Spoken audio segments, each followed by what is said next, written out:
KIIT schools of Computer Engineering, Electronics Engineering, and Computer Applications. I would request the dignitaries present to begin the conclave by lighting the inaugural lamp.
Today, we are honored to have with us an assembly of business leaders, academicians, and students for the second Analytics Conclave.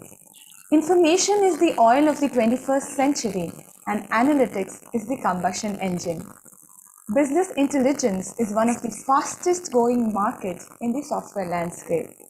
Our theme this year, Demystifying Analytics, aims to guide practitioners through the plethora of tasks that make up the discipline, as well as debunk some of the myths around analytics. The conclave shall provide a forum to discuss the present and future of business analytics, understand the needs of the data-driven organizations and scope for data-minded individuals, and debate on burning questions in an increasingly data-dependent enterprise scenario. KIIT Deemed to be University, India's first QS 5-star rated university 2021, is amongst the top 20 institutions in India to have received the Institution of Eminence status by the Ministry of HRD, Government of India. It has been ranked number 1 among self-financing institutions of the country in the utter ranking of institutions on innovation achievement 2020 by the Ministry of HRD, Government of India. Apart from this, KIIT has made an announcement to provide free education to the children of COVID-19 deceased in Odisha. The university provides holistic development to the students. Today, we are pleased to share with the audience that 3 students from KIIT University are proudly representing our nation, India, at the Tokyo Olympics 2020. KIIT, having a student strength of 30,000 from across 65 countries, along with its sister university, Kalinga Institute of Social Sciences, world's first exclusive, fully free tribal university for 60,000 tribal children, were founded by Professor Dr. Achyuta Samanta, Member of Parliament, Lok Sabha, a visionary social architect and philanthropist, and one of the greatest educational leaders of India. Professor Samanta embarked on a social development mission in 1992 using education as the strategic medium to eradicate poverty, a goal envisaged by the global leaders as one of the Sustainable Development Goals. For setting the context of the conclave, we have Professor Dr. S.K. Mahapatra, Director, KIIT School of Management.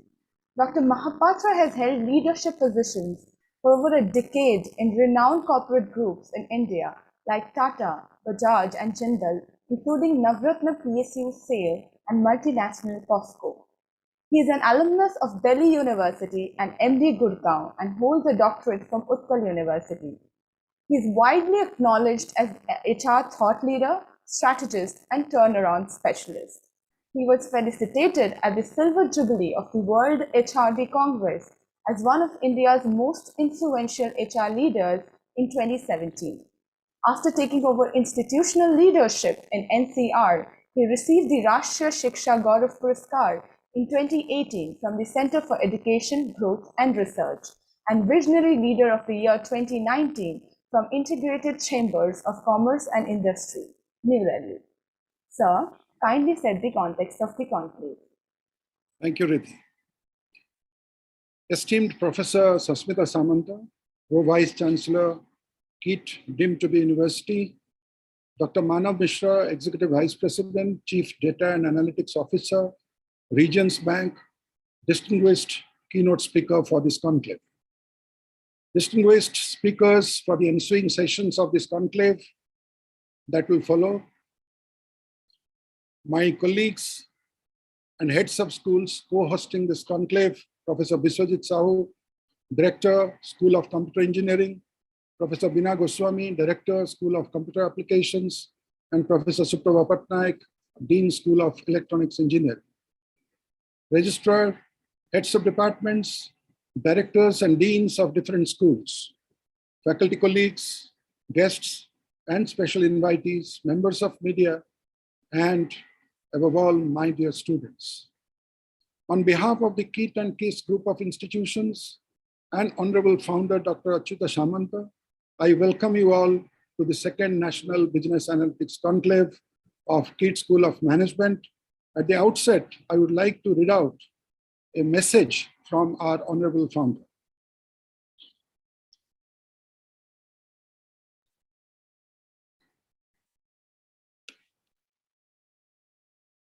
As our founder says, the whole world knows the data is important and a lot of disciplined effort, time, and effort is being put by a lot of organizations to capture data, mine data, and analyze data.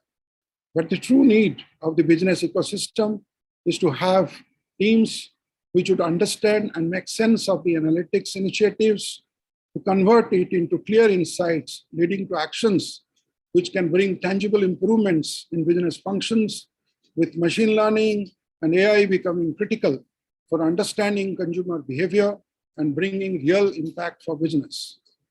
Collective effort to bring predictive analysis as a way to make business decisions, not losing the real qualitative human touch, is the key for real success.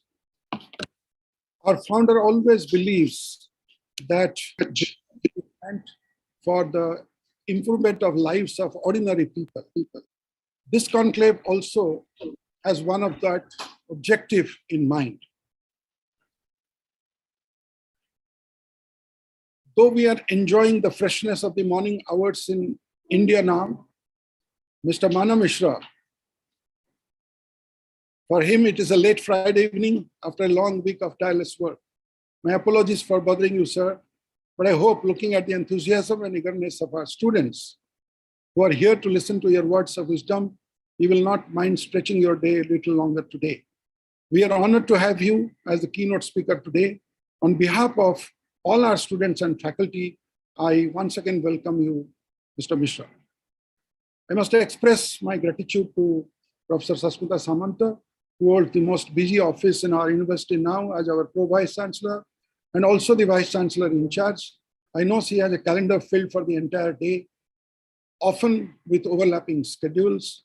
Her presence underlines the importance of the conclave and its theme, Demystifying Analytics. Welcome, Madam, on behalf of all of us. We are eagerly looking forward to your address.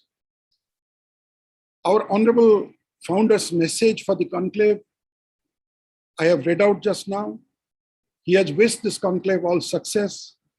He is always on call of duty for people who need urgent help, and such a call has kept him away from this conclave. His blessings are always with us, as he is a visionary who conceived and created our institution. We miss his presence and inspiring words, but as he says, we must and we shall carry on. Let me now set the context of this conclave. As part of our corporate outreach, for bringing the insights of corporate thought leaders to our students, we have several initiatives. We organize thematic conclaves in different domains every year and invite corporate luminaries to share their insights with us. This year, we have planned to host 8 conclaves, starting with the conclave today. We used to have earlier 3 conclaves before the pandemic in the areas of finance, HR, and marketing. In 2020, we dreamt a little bigger when the pandemic hit us. In addition to those 3 conclaves, in their 11th edition, we held the first conclave on business analytics on 20th December 2020. The theme was transforming business through analytics. This year, we decided to start with the analytics conclave and chose a theme, demystifying analytics. There is a veil of aura, mystery, and fear around data. The purpose of this conclave is to put our students at ease. There is a notion going around that one has to have a technical education background to grapple with this domain. There is a notion that only those who are good at handling numbers are the right fit for analytics roles. Today, the attendees of this conference are from different schools, which is an indicator that data analytics is for everyone, for every domain. And in a short while from now, when all the experts start articulating their views, we'll know why. Business analytics is all about generating competitive advantage compared to that of traditional mode of operation. Analytics was always there. It was optimizing operations, optimizing business returns. But when the big data arrived, everything got a big push, as if an electric motor suddenly started driving that. All of you would remember the Moore's law regarding the semiconductor. That has impacted the processing power of the computations. Actually, that idea propelled a lot of automation in the industry. So today, we hear a lot of words, a lot of jargons, a lot of phrases like artificial intelligence, machine learning, and a lot of words prefixed to data or suffixed to data, like data mining, advanced data analytics, and so on and so forth. Be it business or research or even sports. Take example of Tokyo Olympics, a significant use of data in the form of various wearable tech devices and robotics are helping the athletes immensely during this pandemic time, given many sports infrastructures are closed for training purposes. The athletes are performing well and breaking past records. These days, there is abundance of data everywhere. However, converting data into insights is the challenge, which is being handled by business analytics and associated professionals. There is a variety of data to handle, and there is a verifiability of data to handle, and there is a velocity of data to handle.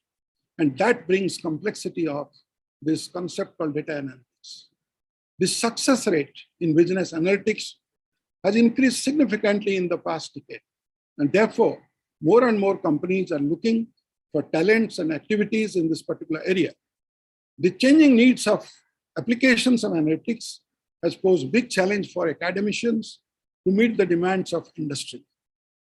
The second National Business Analytics Konclave is organized with an emphasis to groom the students from various areas while providing them the knowledge on recent industry practices.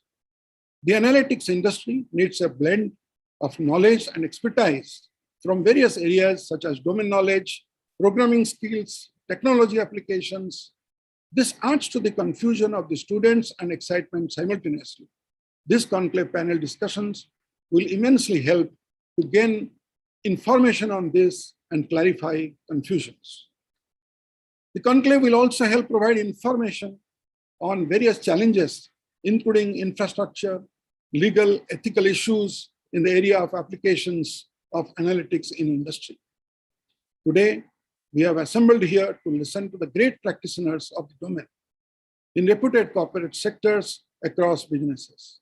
We have an impressive lineup of speakers, starting with our keynote speaker, Dr. Manav Mishra, who are not only leaders, but also experts in the domain and who have a formidable reputation of using big data for their business to address us. I hope by the end of the day-long deliberations, we all in the audience, especially the students, shall benefit a lot from the insights shared by the erudite speakers from their experience. I thank all the corporate leaders for being with us today and would like to once again welcome you all. Thank you.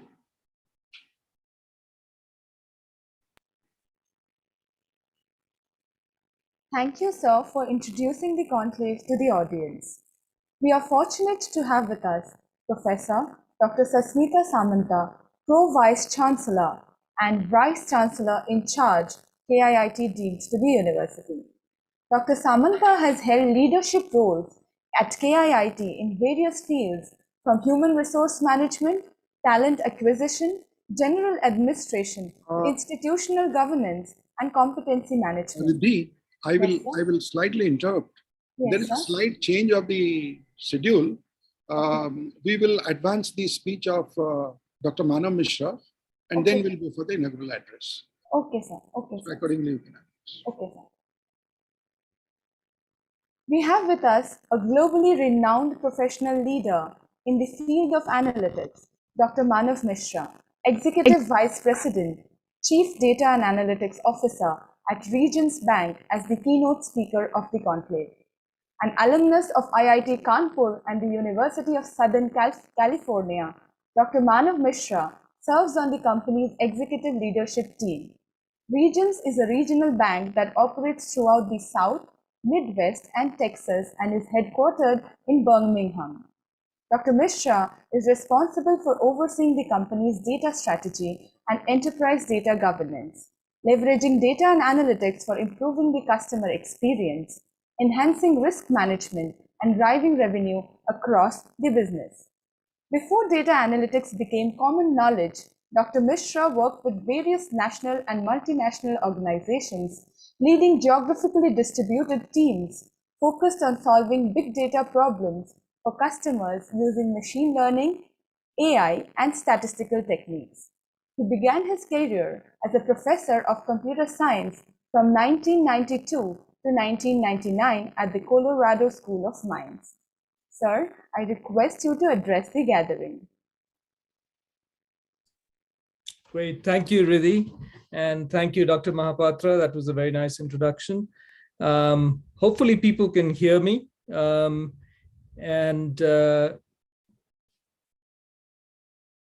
Yes, sir, you're audible, sir. Okay, very good. I just wanted to make sure. Yeah, so it's absolutely no problem staying up late. It's an honor to talk to students at the university. As Riddhi said, I was a professor for a while, and so it gives me tremendous joy to talk to students as well as alumni and people from the corporate world. So I thought I'd walk us through a few topics, and hopefully it'll be interesting for the students to hear what my experience has been and where I think the field of analytics is going. And then after my remarks, we can have some time for people to ask questions as well. I had a presentation that I had sent over. I'm not sure if that is going to be shared. Riddhi, do you know? Or if not, I can. Yes, sir. Just give us a minute. Give us a minute, sir. Okay, very good. So while that comes up, I can talk you through some of the things that I wanted to cover. So at the very beginning, what I wanted to do was to just introduce myself and what my career has been like. A lot of students come to me and they want to know, if in 10 years or 15 years or 20 years, I want to be in your role, what do I need to be doing? And the answer I give them was that, 10 years ago, this position didn't exist that I'm in. So trying to prepare for a specific position is not very fruitful. What you need to do is to have a sense of curiosity, have an attitude towards learning new things, and work really hard, and then grab opportunities as they come to you, and you'll find yourself in good places. So if we can go to the next slide, slide 2.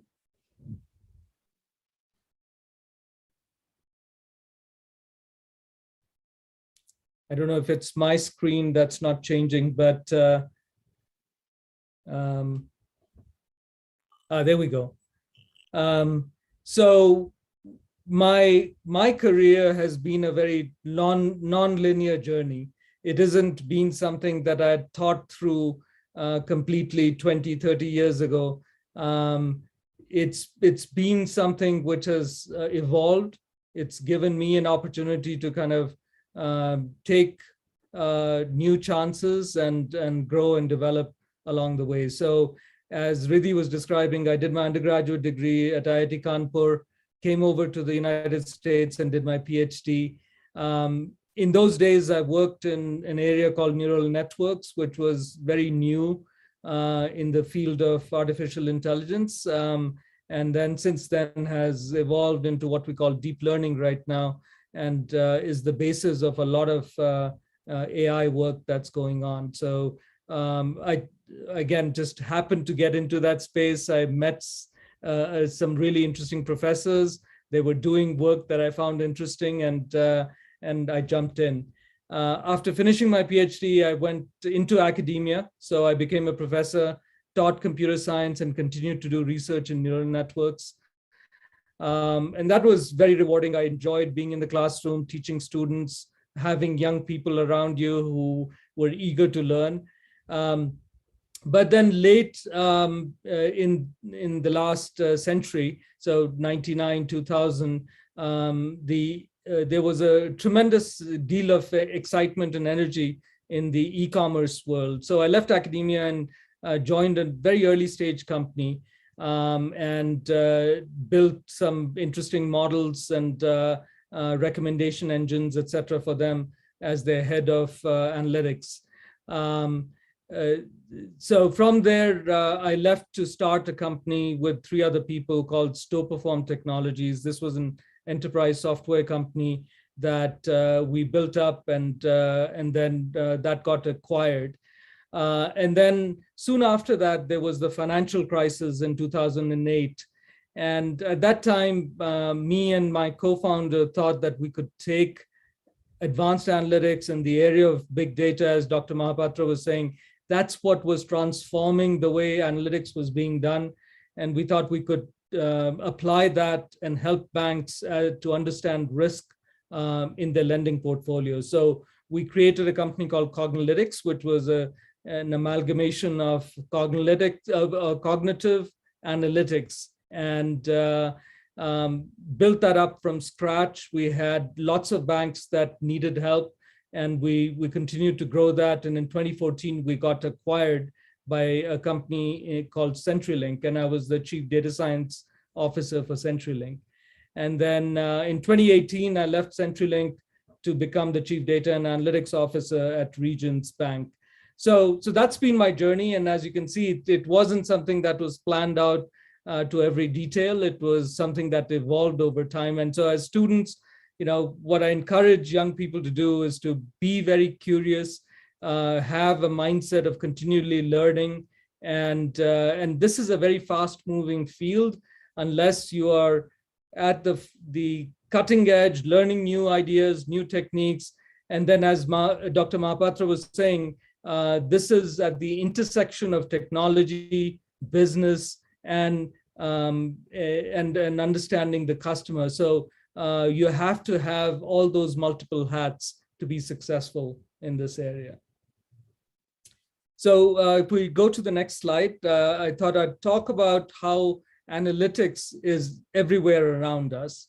And unfortunately, all the examples that I have are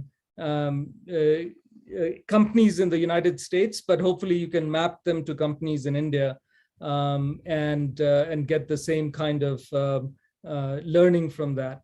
So what I wanted to communicate is that almost every company in the United States is using data very heavily and using analytics to different degrees, some very sophisticated ways and some still on the journey to sophistication over there. I'm not sure if you can read everything, but I'll just highlight some of these and talk you through that if the font is not very clear as it is on my screen. So as a bank, we use data very extensively. And so we use data to understand our customers. We use data to price our products. We use data to understand risk when we make loans. We use data to understand what our customers are telling us in their voice of customer using natural language processing. So data is everywhere. It's one of the three pillars that is a strategic priority for our bank. And that's almost universal amongst banks, not only in the United States, but in India as well. I have friends who work at some of those banks, and I know that they're leveraging data very heavily as well. But the same is true in retail, so whether it's optimizing inventory, pricing, client customer relationships, offers, marketing, they use data tremendously. In airlines, again, dynamic pricing is critical to how the airlines function. Their rewards programs really use data to understand customers. They use predictive interactions in their call centers. So in the United States, if I am traveling on a flight and that flight has got delayed or got canceled, and I call up the call center, they will say, we noticed that you're booked on this particular flight. We've already rebooked you, or can we help you get on a different flight? All of that is leveraging their understanding of me as a customer, understanding my interactions with them, and then being able to leverage that data effectively. So throughout, you will see examples on this slide, whether it's Uber, whether it is Netflix, whether it's power companies that are using data to know when to generate power, how much capacity they need, railway companies using data. So data and analytics are all around us and are impacting us every day. And again, going back to Dr. Mahapatra's comments, it's not just engineers or mathematicians. you need people with different skills. You need people that bring the business hat to the table. You need people, yes, you need the mathematicians and engineers and data scientists, but you also need a variety of skills. In fact, what I'll talk about in my the rest of my slides are some of the skills that people should be developing.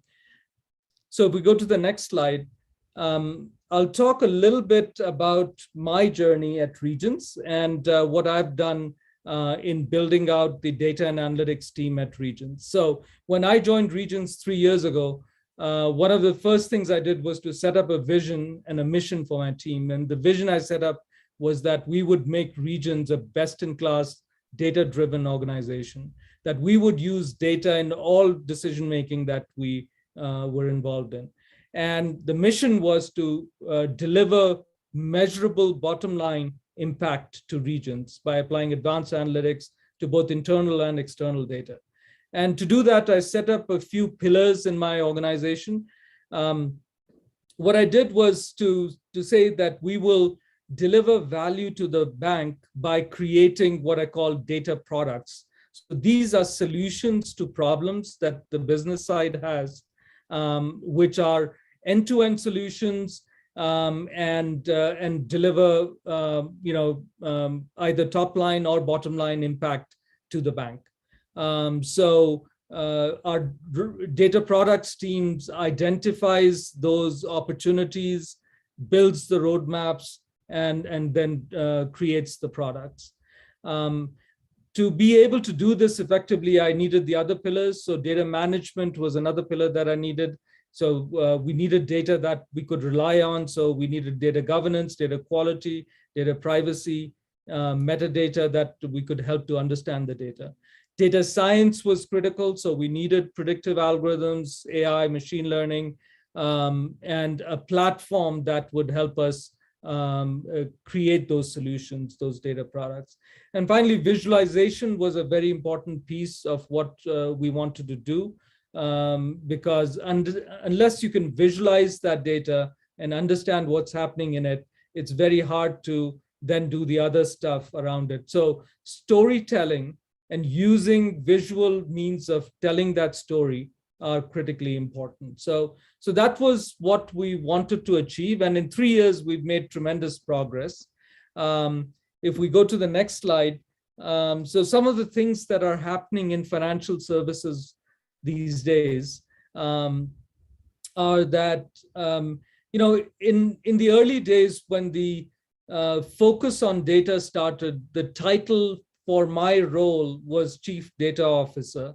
That is slowly changing to Chief Data and Analytics Officer. And the reason for that is that you can't just build analytics without really understanding data, and you can't manage data without understanding how it's going to be used. So more and more organizations are moving to combining ownership of both data as well as analytics. So that's the role that I created at Regions myself. And it's been very effective.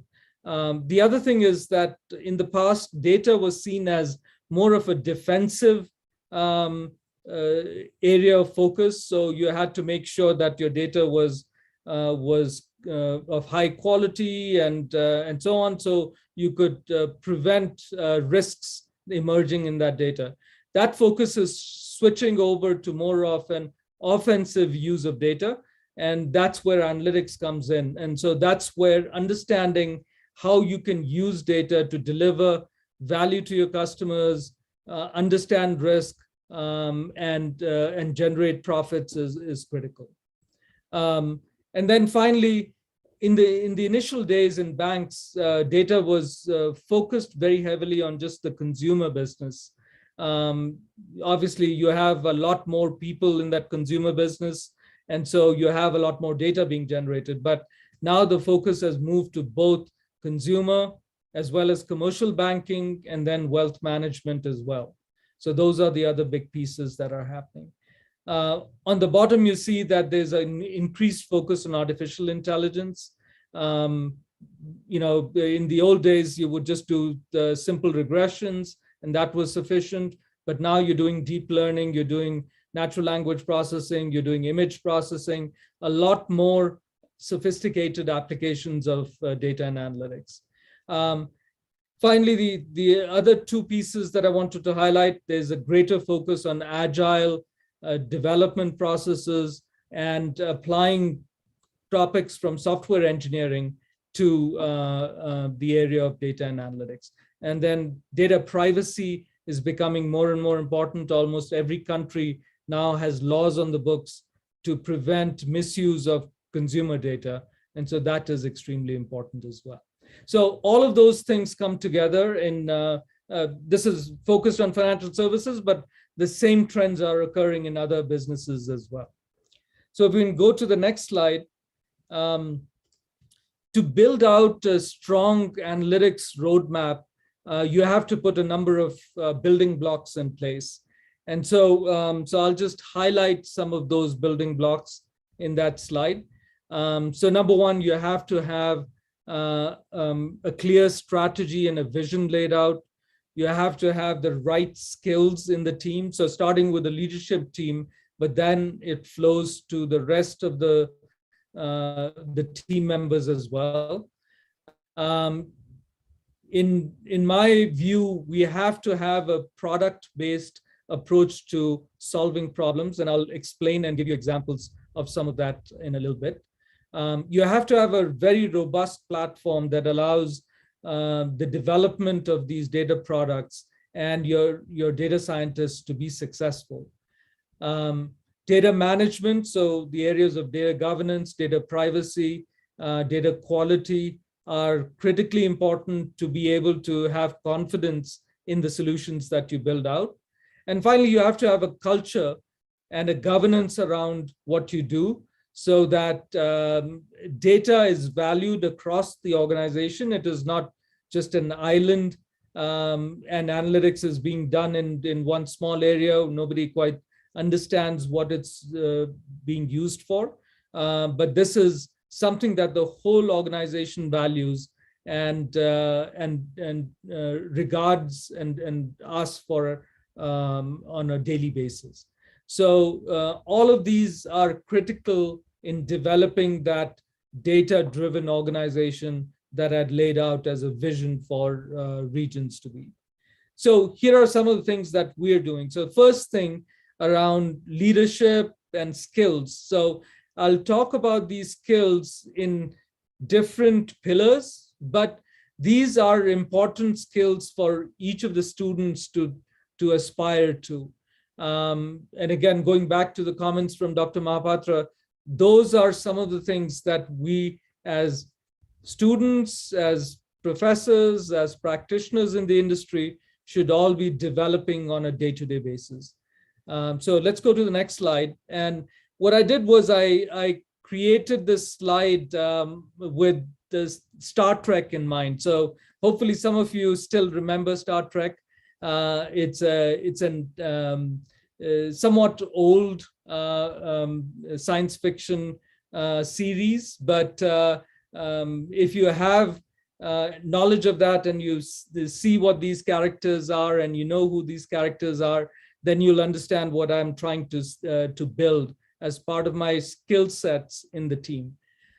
So, so there are 5 pillars here, and the first pillar is what I'm calling Captain of the Bridge. So this is Captain Kirk, and Captain Kirk has the ability to bridge between technology and analytics on the one side and business on the other side. So someone who really understands the business requirements, someone who can build what the value is of what we're doing, provide leadership as Captain Kirk did on the enterprise, and then build that roadmap of data products and then lead the teams to deliver on those data products. The second skill set is the logical brain. So you see Spock there. So this is the data science pillar. So someone who's extremely logical and can build out predictive algorithms, AI solutions, machine learning, has that breadth of knowledge of those algorithms and the ability to translate how those algorithms will be used to solve problems. So that's our data science and AI pillar. Third pillar, data, the character data from Star Trek, which is just an easy map for us. So this is our enterprise data management function. So it's the function that allows people to find data, know what that data is all about, has the confidence in each of the data, and fosters sharing of those data assets across the organization. Fourth pillar, the engineer, so Scotty. And so this is our platform area. So all the technologies that we need to be able to build out these solutions. So in Star Trek, Scotty had this amazing ability to fix almost anything with wire and whatever he could get his hands on.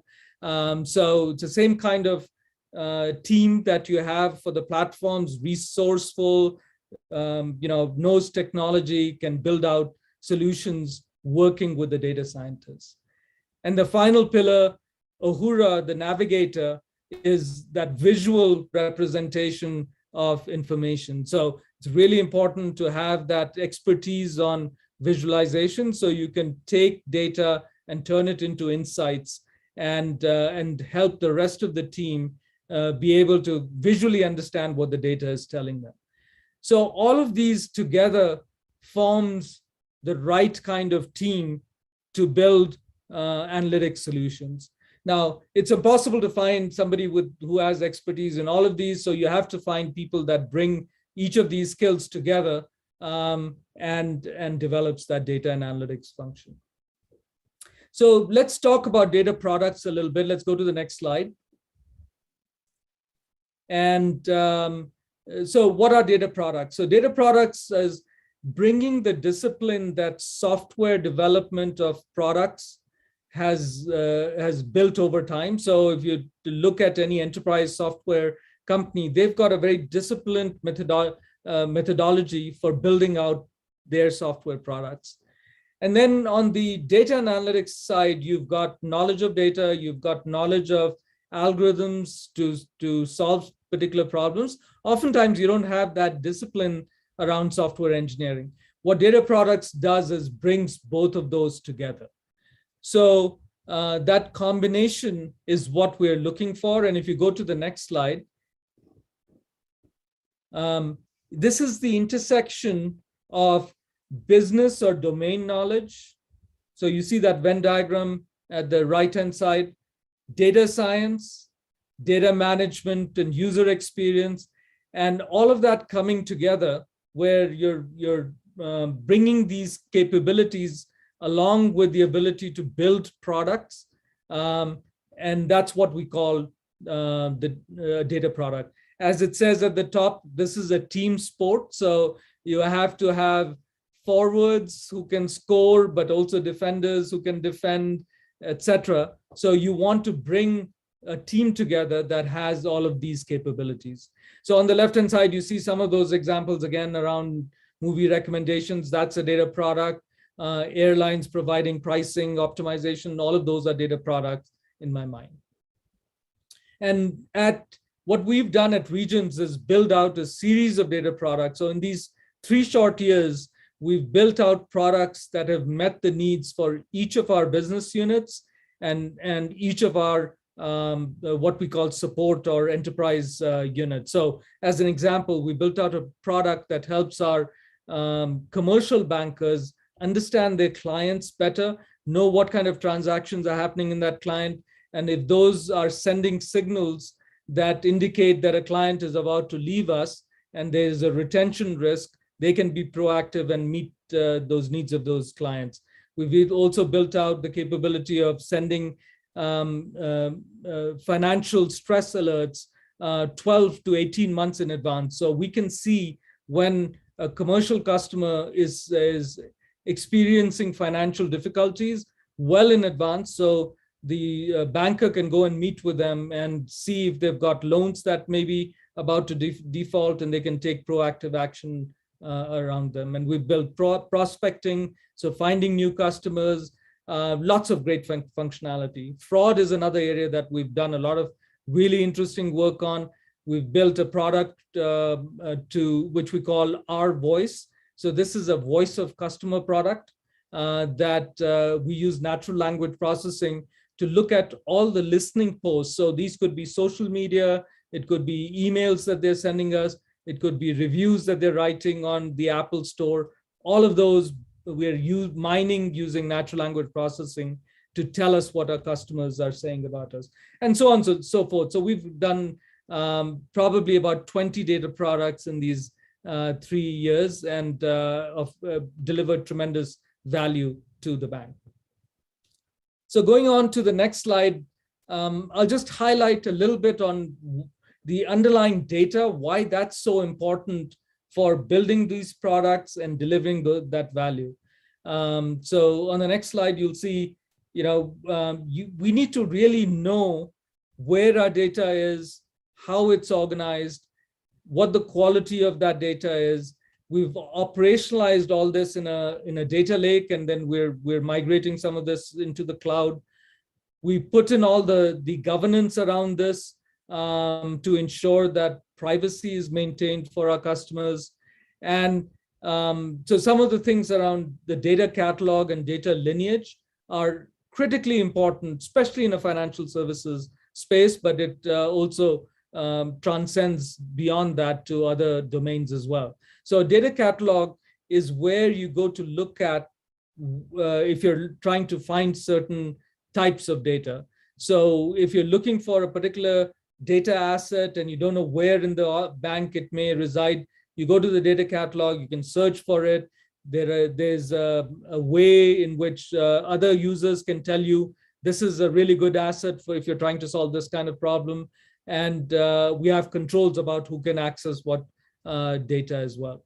Lineage tells us if you're trying to consume a particular data element, where did it originate from, and what steps did it take to get to that final point of consumption?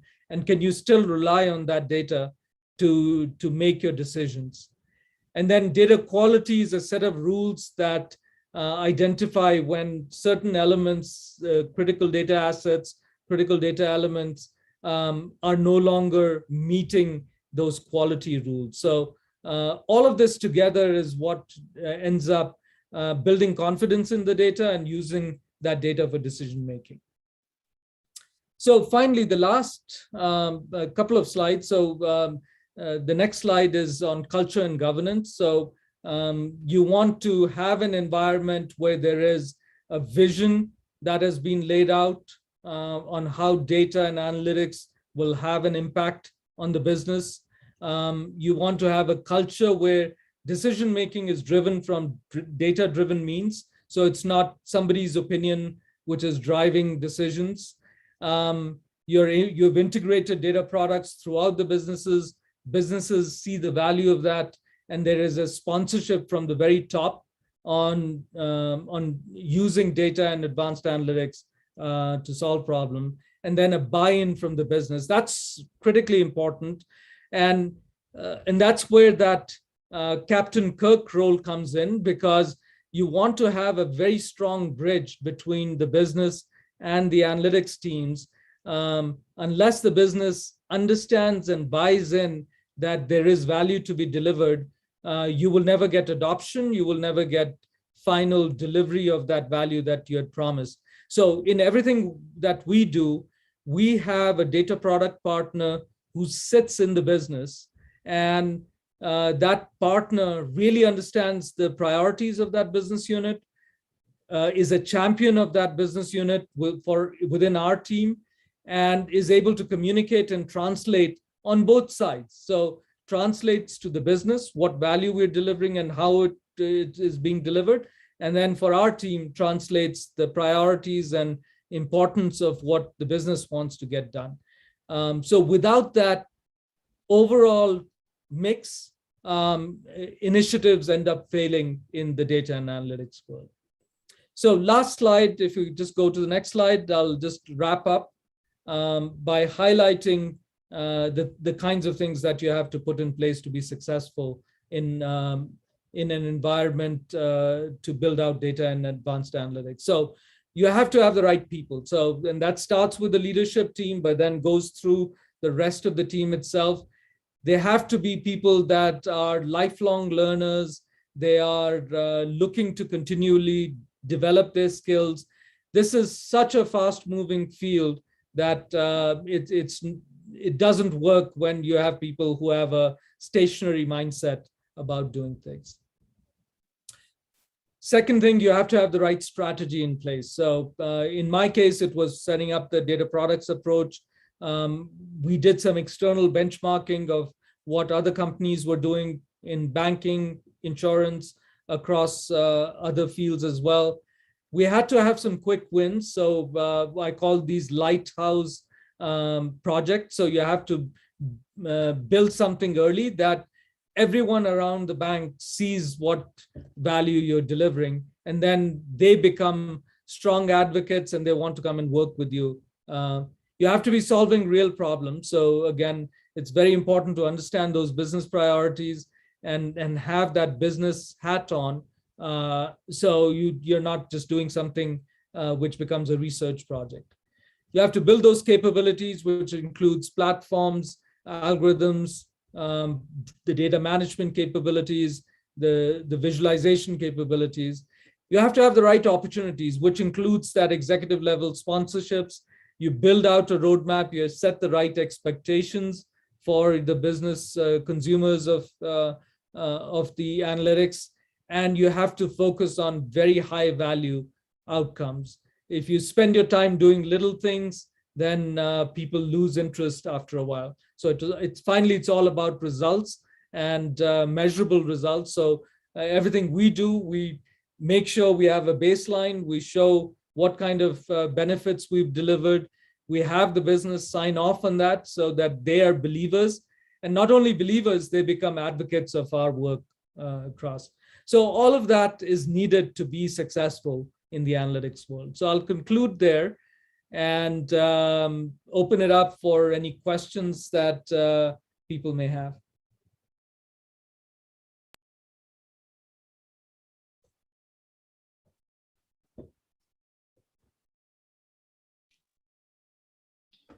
Students, it is now open for questions. You can ask your questions. You have to unmute yourself and ask your questions. So I think two people have raised their hands. So there's Anirban Paul. Hello, sir. Good morning, everyone. Mr. Manav and Honorable Director, sir. Good morning to all of you. Sir, I have two questions in my mind. The first question is that as you are involved in this project of the data analytics, can you please tell us how much part of the time or percentage of the time is involved in the data visualization part, like plotting the graph and showing histogram and like etc. This is my first question. Please address it. Yeah, let me answer that. So visualization is a very critical piece of any analytics effort. And I actually, which isn't usual in most organizations, but I went and hired somebody who was a world expert in visualization.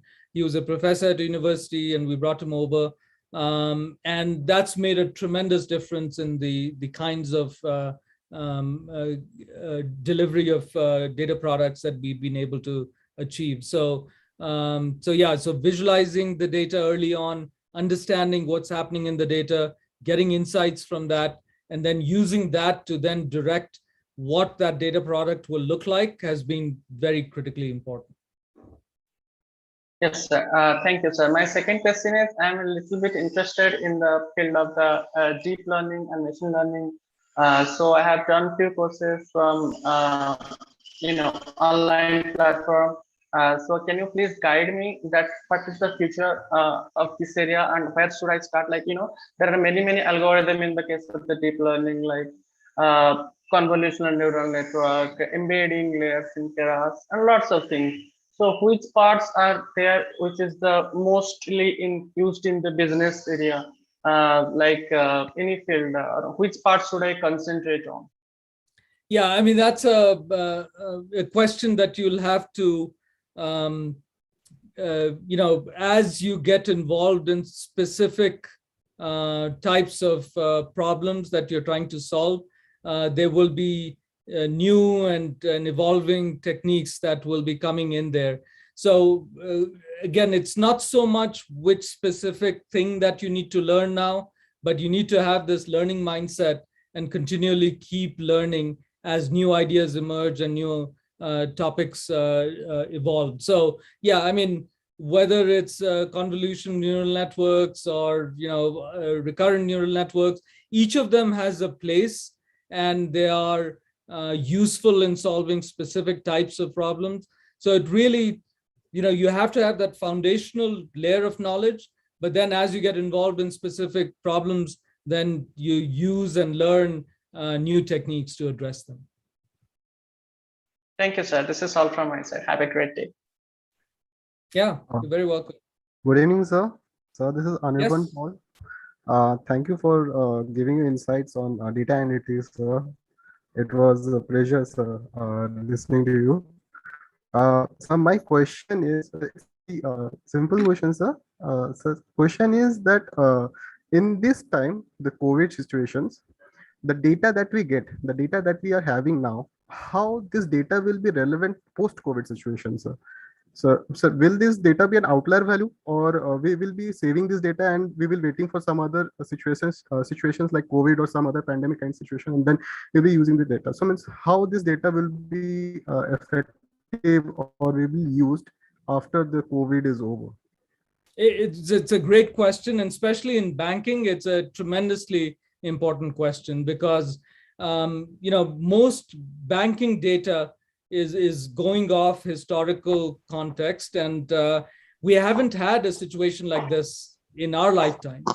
And so now this gives us a rich data set that we can use to look at situations when there is just a complete meltdown of the economy, and it's going to be extremely useful data for training models so that we are prepared for these kinds of situations. Hopefully we don't have to suffer another situation like this in our lifetimes, but this will be an extremely important data set for modeling purposes going forward. Thank you, sir. Thank you.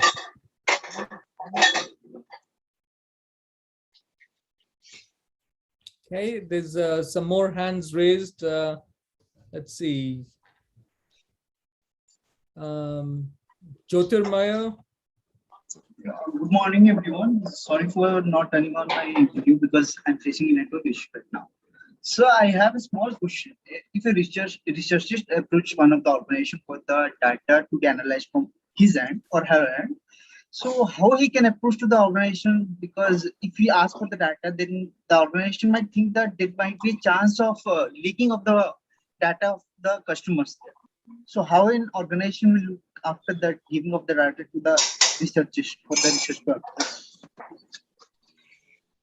I see. So you're asking if you're a researcher and you need data and you're going to an organization, there are ways to take that data and convert it into synthetic data, which maintains the statistical properties of the data but still anonymizes the data itself. So that's probably the best way to approach an organization and say, if you can create a synthetic data set which mimics the actual data, has the same statistical properties, but you can get rid of all the personally identifiable information or sensitive information that you may have in there. So will there sort of some bonds signed by both the organization and the researchers for the using of the standards? Yeah, I mean, those are, kind of more punitive approaches, but you can take an approach where even if there is a data leakage, it doesn't impact the organization. So then you don't have to worry about bonds and, legal measures to prevent that. Okay. Thank you, sir. So let's see. It's hard for me to tell some people's names, so just go off mute and you can ask a question. Good morning, sir. Yeah. Good morning, sir. I'm Alisha Nanda. Well, my question to you is that we are learning a lot about business analytics, the importance of maths, statistics, and all these things. But apart from that, for having a successful business analytics career, what else specification or special skills a person should possess to look for a successful career ahead in business analytics? Yeah, and as we discussed, I think the important thing is really being close to the business problems and what their priorities are, what they're looking for. You have to really understand business value at a deep level, because otherwise you'd be building something out in an island without an application to specific business needs. So really important to have that business sense keenly developed, the ability to communicate with the business partners, understand them, understand what they're looking for, and then being able to work closely with them is very important. Absolutely. Thank you, sir. Good morning, sir. Yep. Good morning. This is Avinav, and I wanted to know, how can we use business analytics to optimize the marketing strategy? Yeah, so there's a lot of work that's been done in that area. It's actually one of the first areas that analytics was applied to, and retailers have done a tremendous job in that specific area. So whether it's rewards programs or customer loyalty programs, it's what next offer to make to a customer, the right kind of discounting, so there's just a tremendous amount of work, promotional strategies, what kind of promotions you should be running. All of those go into the marketing bucket, and it's one of the most well-developed areas of the applications of analytics, whether it be in retail, whether it be in banking, whether it be in insurance. There's a tremendous amount of work that's been done. So that's on one side. The other side is on all the advertising areas. So, which media channels to use, how much to spend on ads, what value are the ads delivering. So that's another big area of application of analytics. Thank you, sir. Good morning. Excuse me, students. We wish we could interact with Dr. Mishra day long, but we are bound by time, so we can take one more question and we'll wrap it up. Vidhi, this is Professor Ashutosh. Can I ask a question? Yes, sir. Yes, sir. Why not? All right. Very good morning, Mr. Manav. It was wonderful listening to you. I have a question that keeps on bothering me. That is privacy fast becoming a myth, because right now it's primarily us who uploads data about our lives. But with Alexa, Google Home, a bunch of sensors in our smart houses, and with IoT coming in with smartwatches and car, is privacy effectively gone in our lives?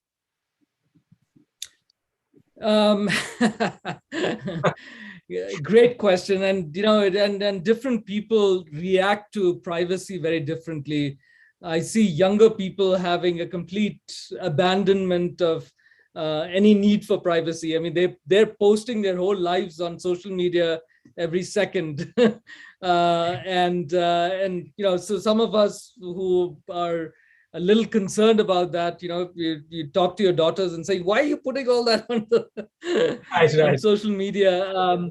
But I think what is happening is that, again, it's such a fast evolving area that regulations, governments' views, including the views of companies themselves, are going to change over time. I think it'll start to become prohibitively expensive, and from a reputational perspective, like what Facebook suffered during the US elections, it's going to be harder and harder for companies to just use customer data in with complete disregard for the benefits to the consumers. So and regulations will become tighter, and then companies themselves will autocorrect, and it'll become a little better. But you're right. I think right now there is. I don't think you should even assume that you have any privacy. All right. Thank you so much. Thank you so much. Yeah, so it's been a pleasure. Riddhi, I'll hand it back to you, and thank you for inviting me. Thank you, sir. The session was very interesting and engaging. I'm sure these students have learned a lot and noted down the key takeaways from your speech. We are fortunate to have with us Professor Dr. Sasmita Samanta, Pro-Vice Chancellor and Vice Chancellor in charge, KIIT Deemed to the University. Dr. Samanta has held leadership roles at KIIT in various fields, from human resource management, talent acquisition, general administration, institutional governance, and competency management. All our students in our faculty, so it's fine. Thank you. Thank you. Most respected Chief Guest, Dr. Manav Misra, the Executive Vice President of Regions Bank, United States of America. And just we all are listening to him, and we are getting benefited from his expertise in the area of business analytics. And I was going through the questions put by the students, and I was seeing the motivation in each and every student, that how they could connect themselves to the subject in just few minutes. So I hope that we can say that he is a great teacher, that he could connect so many minds in few minutes to his topic and to his deliberation. And our respected director, Professor Mahapatra, respected management members, Samir Panda sir, the Vice President of KIIT, and all the student faculty members, the students present here, respected Dean, Professor Misra, and all others, those who are present here. I hope that many things have been said about business analytics. And while I was going through the talks of Mr. Misra, I was seeing that he was putting lots of his wisdom, that how data is helping us to strategize our actions and to reorient or to give our thoughts in a different direction. As such, our decisions can be more correct. But whatever I understand, not only being a teacher, because though I teach, but I am having another one aspect, that I lead the organization. I love building the processes. I do lots of analytics and KIIT, as such I am connected to students' requirement. I was there for a long time. So I am connected to that sort of activities since so many years. And what I realized that previously, while we are learning about the management, two things were very important. Two things were taking the lead role in executing the whole management process. One was planning, second was the execution. And while coming to the planning, the parameters, those who are deciding the factors, those was helping us to plan for a strategy, that was mostly roaming around the facts and figures. Few figures we are collecting through the survey method, through different organizations, through different people, or through different survey agencies. And second was the facts. And the facts, whatever we are relying on, that was, I can say that 70% of the facts, what was we were relying on, we are relying on the visionaries, what they perceived from the market, or they perceived from the customers, they perceived from the business environment, and sometimes our own perseverance, what we perceive, how we understand the business, and what is the capabilities of the person who makes the planning to perceive. And second was with the perseverance. Second was with that perseverance, how much I am having the confidence on that, on my own perception, and how I can take it to the market as such others can have the confidence on that. So that was the two factor, my confidence on the perception and how people have the confidence on my perception. When I say the people, it's my team, it's my own people, those who work with me. Second is the customer whom I deliver. So both the things were there. And while I only depended on perception, I think sometimes we are finding that some type of confidence, confident to believe in the confidence, some type of confusion was there. But what I find that those analytical tools, those analytics are helping us to analyze the facts, the real facts of the business, real fact of the society, and giving us a correct data on which, while we are taking the decision, we are getting the confidence that my perception is based on certain facts and which is correct and which is the based on the data. And I think that that level of differences in confidence, both in my part and on the part of the people, that confidence building is happening, and we all are interacting in a more secured environment on the basis of certain realistic data. Of course, I agree with the person, somebody was asking that whether the data created during this pandemic will be used further. But I think that the data created during this pandemic, perhaps this is the exceptional situation, we can use it further, but it cannot be used in a traditional environment, as Mr. Mishra was saying. But if we keenly observe the data, the digitization happened during this pandemic, perhaps that level of digitization had never happened in this globe. Not only with respect to the figures, not only the respect to the, I can say that finance, not only with respect to anything else, but once before 2 months, I had written a blog that how slowly we are shifting from the bureaucracy to humanocracy. I personally believe that if everything is based on technology, data driven, of course, data has helped us in many ways. As I said, that confidence building, with this confidence building, we have devised certain tools like the agile technology for the agile management, for agile software, and whole agile system, whatever. I don't say that agile concept was not there. Agile concept was there in management since last few decades. But coming to the technology, coming to the lean management, and the whole world believing that technology, perhaps that has come from data analytics or business analytics. That is the gift of the business analytics, that it has got the confidence of the people of the whole globe. And it has shifted the whole technology, whole system to a very dynamic system. And that dynamism is being designed on a very scientific way based on the facts and figures.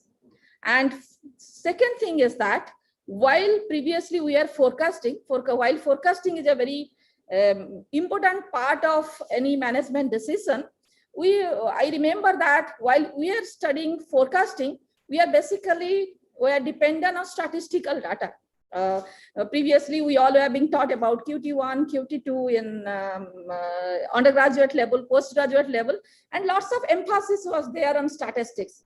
And that emphasis was there because we are being taught to learn different statistical tools to analyze the data. And that data we are relying on maximum 10 years and 20 years. And while we are relying on the 20 years of data, and as rightly said by somebody that during this pandemic, the whole disruptions have happened, or the changes is happening now in this globe, perhaps that has never happened that drastically. I'm not talking about pandemic, pre-pandemic also. Now the changes in technology, particularly the changes in the aspiration in the mind of the youngsters. While I can say that in the way my father was studying in the school, perhaps I was studying in the same school in the same way, with the same type of teacher, same type of tools, same blackboard, whiteboard, and class, chair, table, everything was same. In 20 years, 25 years, 30 years, nothing much changed in the world. But in the way I studied, when my child went into the school, perhaps the whole ambience of the school was transformed and the whole classroom was digitized. Whole activities, whatever a child was doing inside a school, it was being scientifically designed in a different way. And their future is planned in a different way. That was the influence of digitization anyway was there, but the influence of the generation, influence of the aspiration, the dreams, in the way they dream, in the way they perceive their lives was totally different. So now whenever we are forecasting anything in the business, this data analytics tools are helping us a lot. And maybe it is giving us the confidence to grow in a much faster way. Previously, while I was thinking about growth, I was thinking that whether I'll be getting this type of manpower, whether that person will be better than this or not. But now by using the human analytics tool, by studying the psychological analysis, by doing the emotional analysis, that also we are trying to confirm not only the business prospects and opportunities, but lots of human analytics tools are being used in the system itself. So it is increasing our confidence. It is giving us a very well thought, scientifically designed process to go ahead. For that, today, the business analytics has taken a very major role. But I can say that perhaps we also not rely that much only on those tools.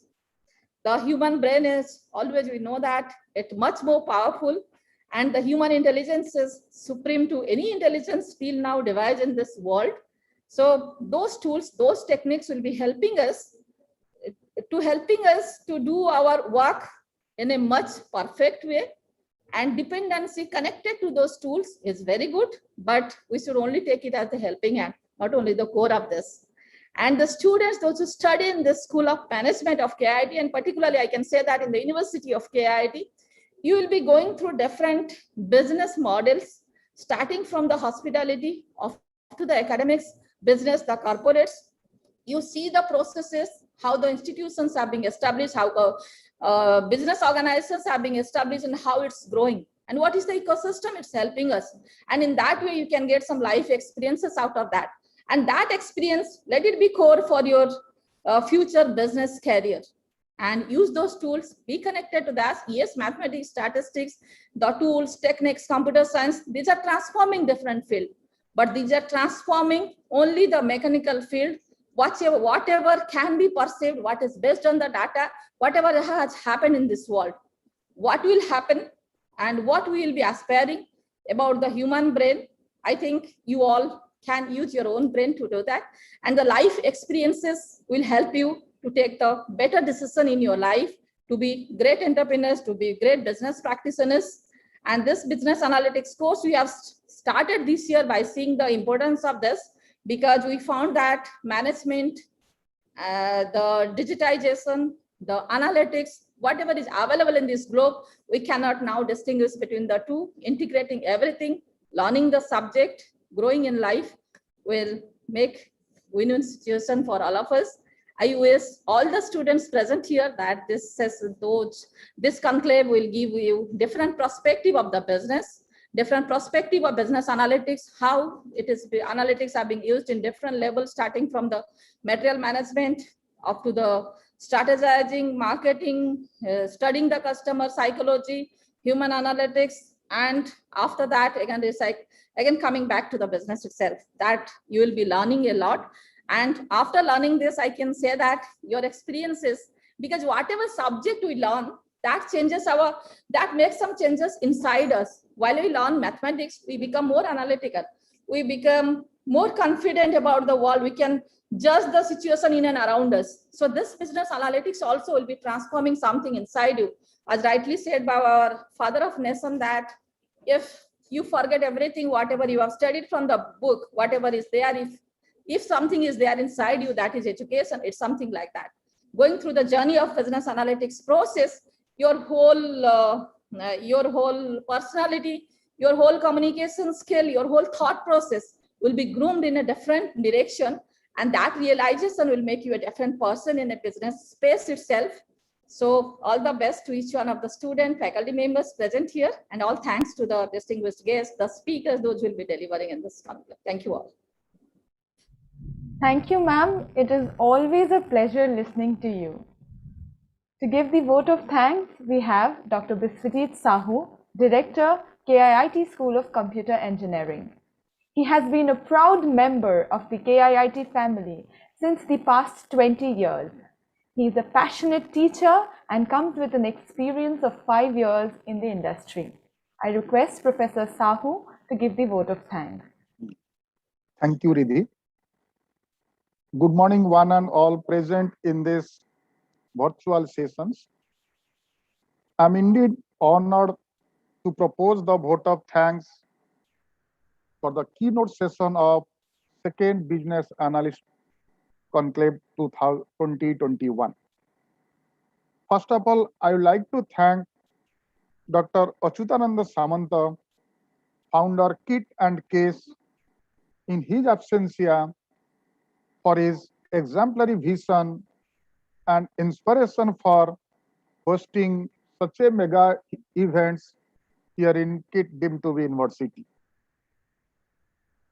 For some information of our guest, let me tell 2 lines about our honorable founder, Dr. A. Samanta.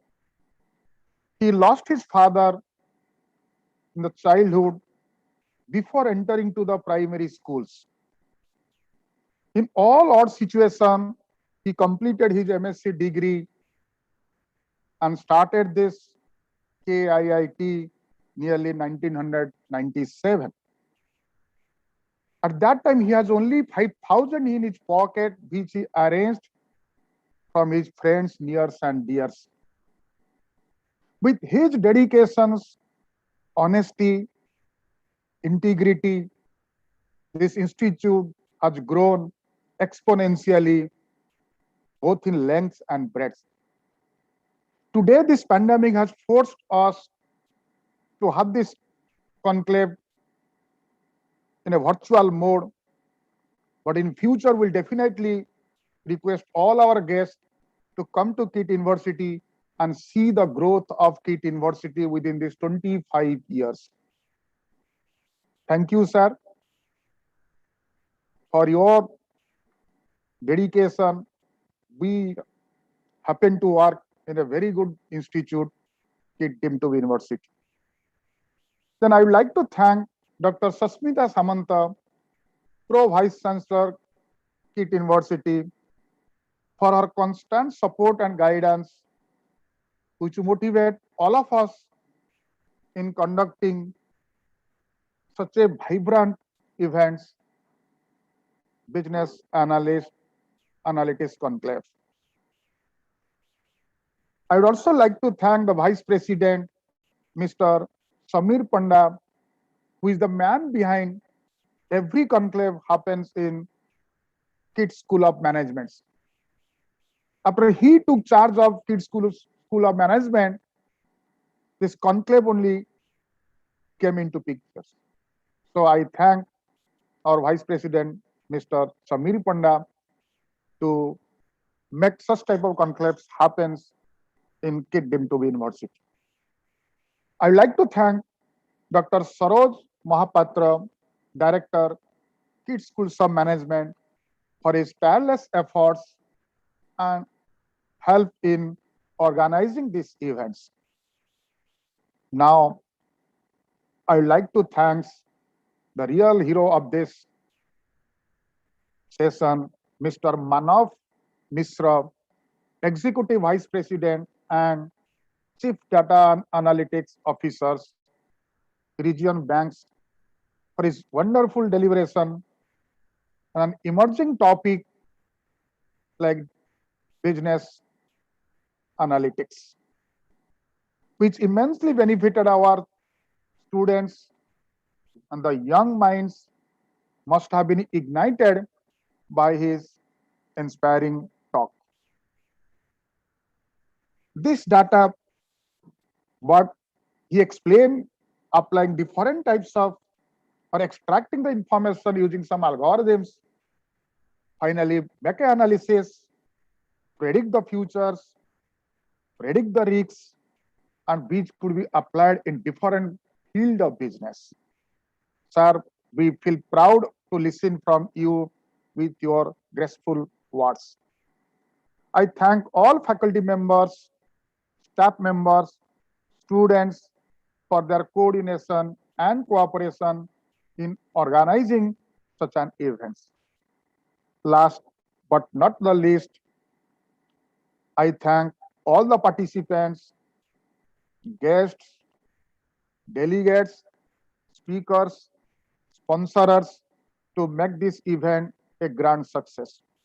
I also thank our Krishna Madam, Kumar Mahanti sir, to be associated with this conclave and putting their hard labor to make it a grand success.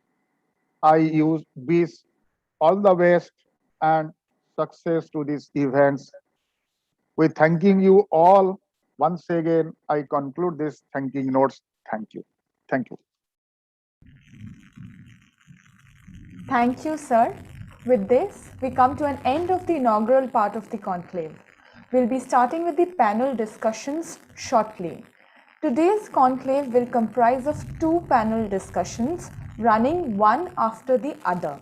Hence, it's a request to all the participants to take a short tea break of 5 minutes and join the same link for panel 1 discussions.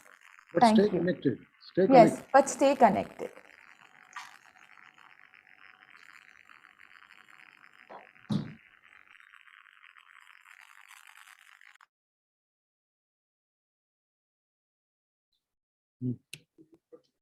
I believe Korea, ଆପଣ ମୋ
Good morning, everyone. So all our panelists Morning, everyone. So all our panelists for the panel 1 are present. So we're just going to start the session in next 2 minutes. So please wait for another 2 minutes and we are going to start, okay?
Good morning, ladies and gentlemen.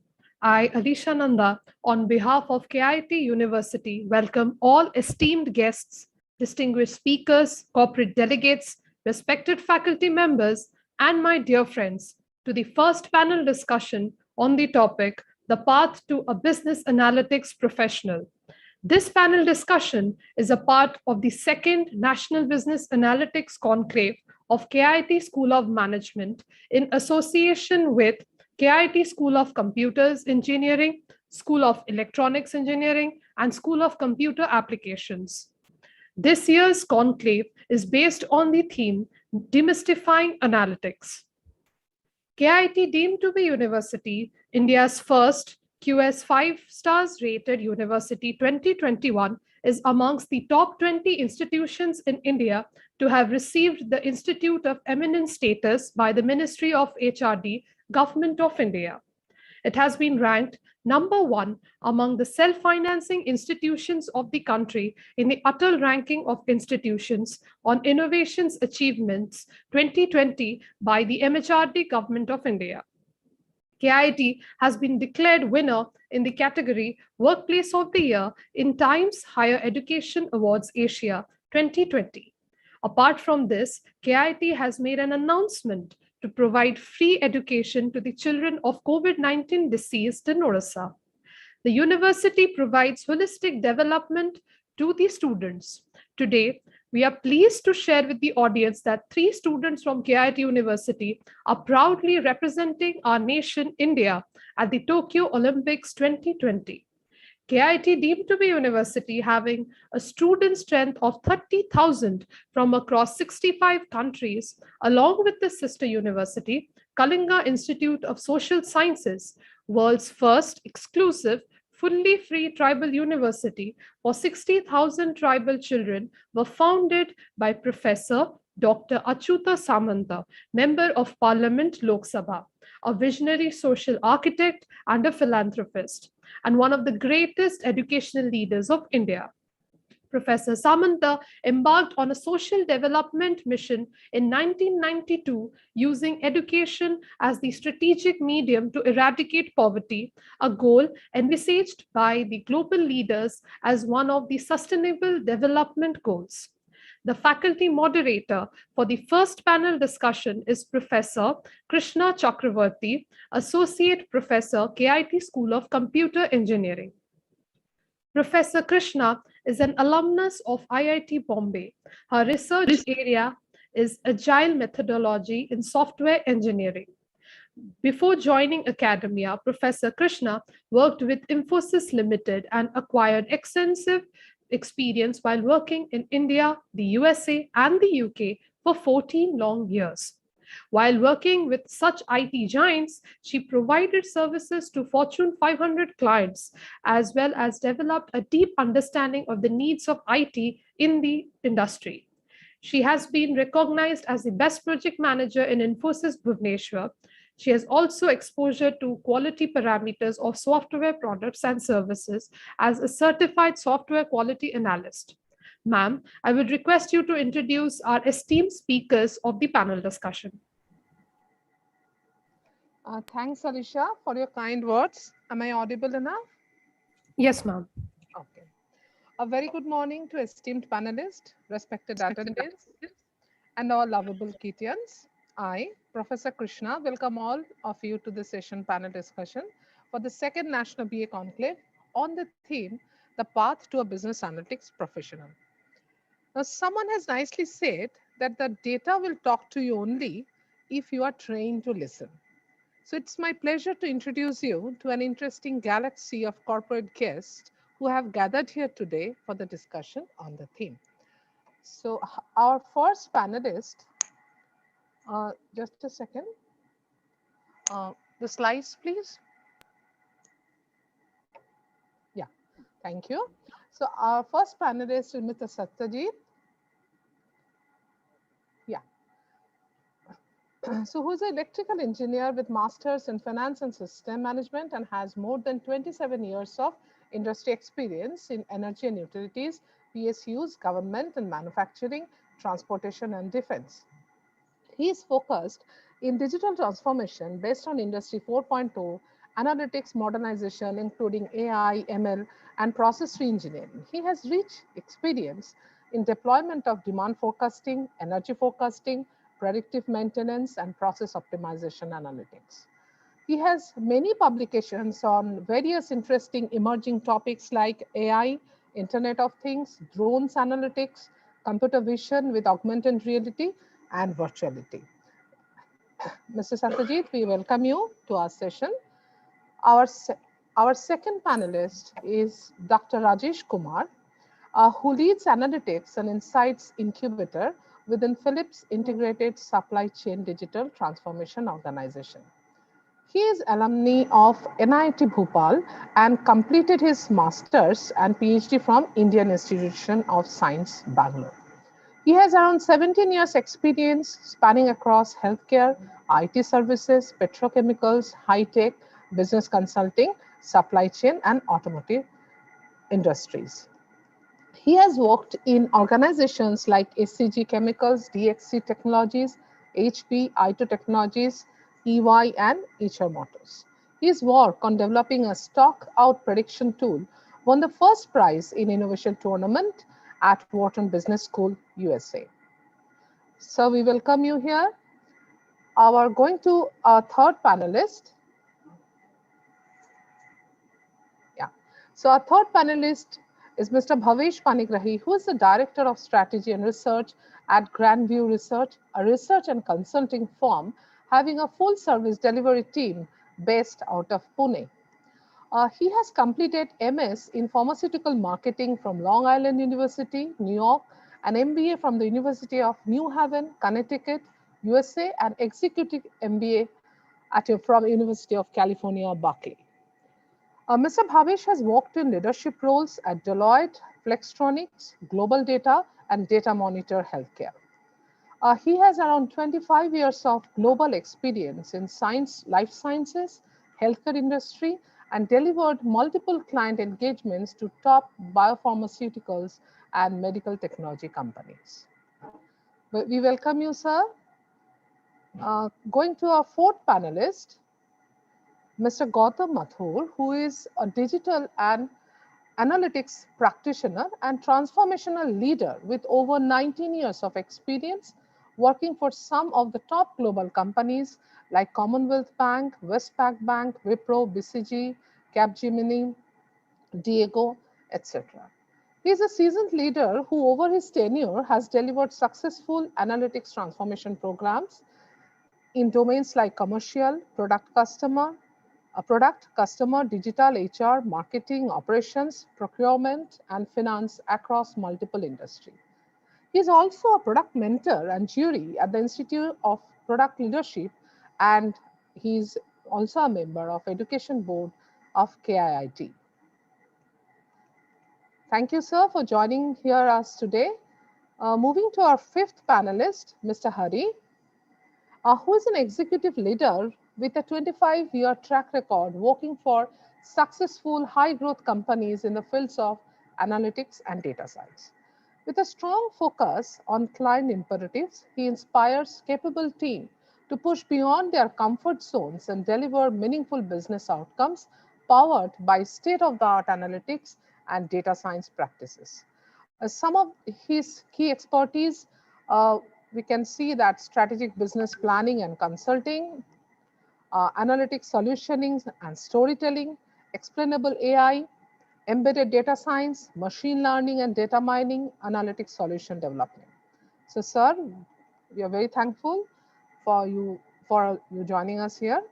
So we welcome all the esteemed speakers in this discussion and hope to gain deep insights on the theme from their vast experience and wisdom. So here just, remembering one of the very popular quote that in God we trust, all others must bring data, was quoted by Edward Deming. So we can close the slide now. Thanks all. So by the word business analytics, which essentially a very important form of a study, which is primarily an amalgam of three forms of study like mathematics, technology, and business studies. So I'm sure the students waiting here are very eager to hear you all. So without spending any more time, we'll start our discussion. So Mr. Satyajit, my first question, okay. Mr. Satyajit, at the beginning, I think it's obvious that our panel theme, as per our panel theme, that we all are eager to know that what it takes to become a super business analytics professional, where and what does it begin with? So over to Mr. Satyajit, please. Thank you so much, ma'am. Am I audible? Absolutely, sir. Thank you so much. So I'll tell a 4-minute story, if that's okay for people. And it's on a real life story, and the character is me. So 17 years back, I started my journey in SaaS in this space. And when I was asked in the interview that, Satyajit, why do you want to join SaaS? Those days, we did not have the luxury of so much of analysis and so much of coverage and so much of information to rely on. So it was a strong belief that over my earlier 10 years of my career, I had been implementing or in the art of systems like SCADA systems or automation systems or applications which are more data entry oriented, data input oriented, process automation oriented. And being an electrical engineer and having a close affinity towards control systems, I always believe that a closed loop system is what we live in. And therefore, whatever may be the input and the output processes, one needs to synchronize and balance it. And inputs and process automations only collect data. But there are many issues regarding outcomes. There are many issues regarding performance monitoring. There are many issues regarding how a business functions. And these were somehow I came across in one of the application audits that I was doing for one of the government organizations. And I could find out that the transactional systems are brilliant, but the business outcome systems really lack the depth, lack the institutionalization that needs to be done. So fundamentally, for business analytics professional, it is not to look at best companies to work for. It's not to look at any of these characteristics, but best space to work for. I think that is something that you have to be convinced about it yourself. And analytics is that space that I have relied for 17 years, and probably I'll continue relying it for another decade or so, because I feel that this is close to what we take, that is decisions every moment, every day, every week. Life is all about decisions, whether you are in a corporate life or your personal life. It's all about decisions and choices that you will make. And obviously, if you relate it to our spiritual aspect of it, we all tend to, those who are in that path tend to develop the third eye or search for the third eye, right? So I call this eye as AI, the artificial intelligence, the third AI that one needs to call it. And this is something that is going to be relevant, that is going to be intrusive into all aspects of life. Analytics will be the foundation on which these third eyes will be built, whether it is any process or any of these aspects where we are doing digital transformation or modernization. So it will be very, very handy for you to have such kind of technology, such kind of framework that can analyze a lot of data that is there to be able to help you in guided decisions. And that will be, core, aspects of where the, world is heading today. The second thing I always related to, there's a lot of talks about distributed AI, explainable AI and all that. And the biggest example of distributed AI is the human being itself. We are a machine governed by probably God or some divine power. And we are functioning independently to the best possible outcome that we can achieve with a lot of inputs, raw materials, a lot of processes, a lot of decisioning are being taken individually and when I correlate it with what is happening in the industry in the form of industrial 4.0 or in the form of any kind of digital transformation, these techniques are being applied to make distributed governance of processes. So in a way, we are mimicking the human body itself, the physical being. That is what you need to really get excited about, and that is fundamental. And therefore, where does it begin with? I would say curiosity, because I've seen people.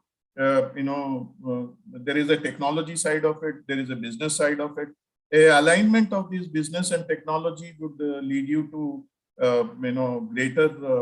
greater future. Because without understanding of business, no matter what technology you bring in, the value realization will be throttled. You don't want value realization to be throttled, because that is what organizations will ask you for. At the end of the industry, it is not a charity. It is corporate dollars that needs to be looked at. So for that point of from that point of view, it is important to look at these aspects, that you need to be curious. You need to build skills around your domain. You will be exposed to new areas, new processes, but you need to pick it up.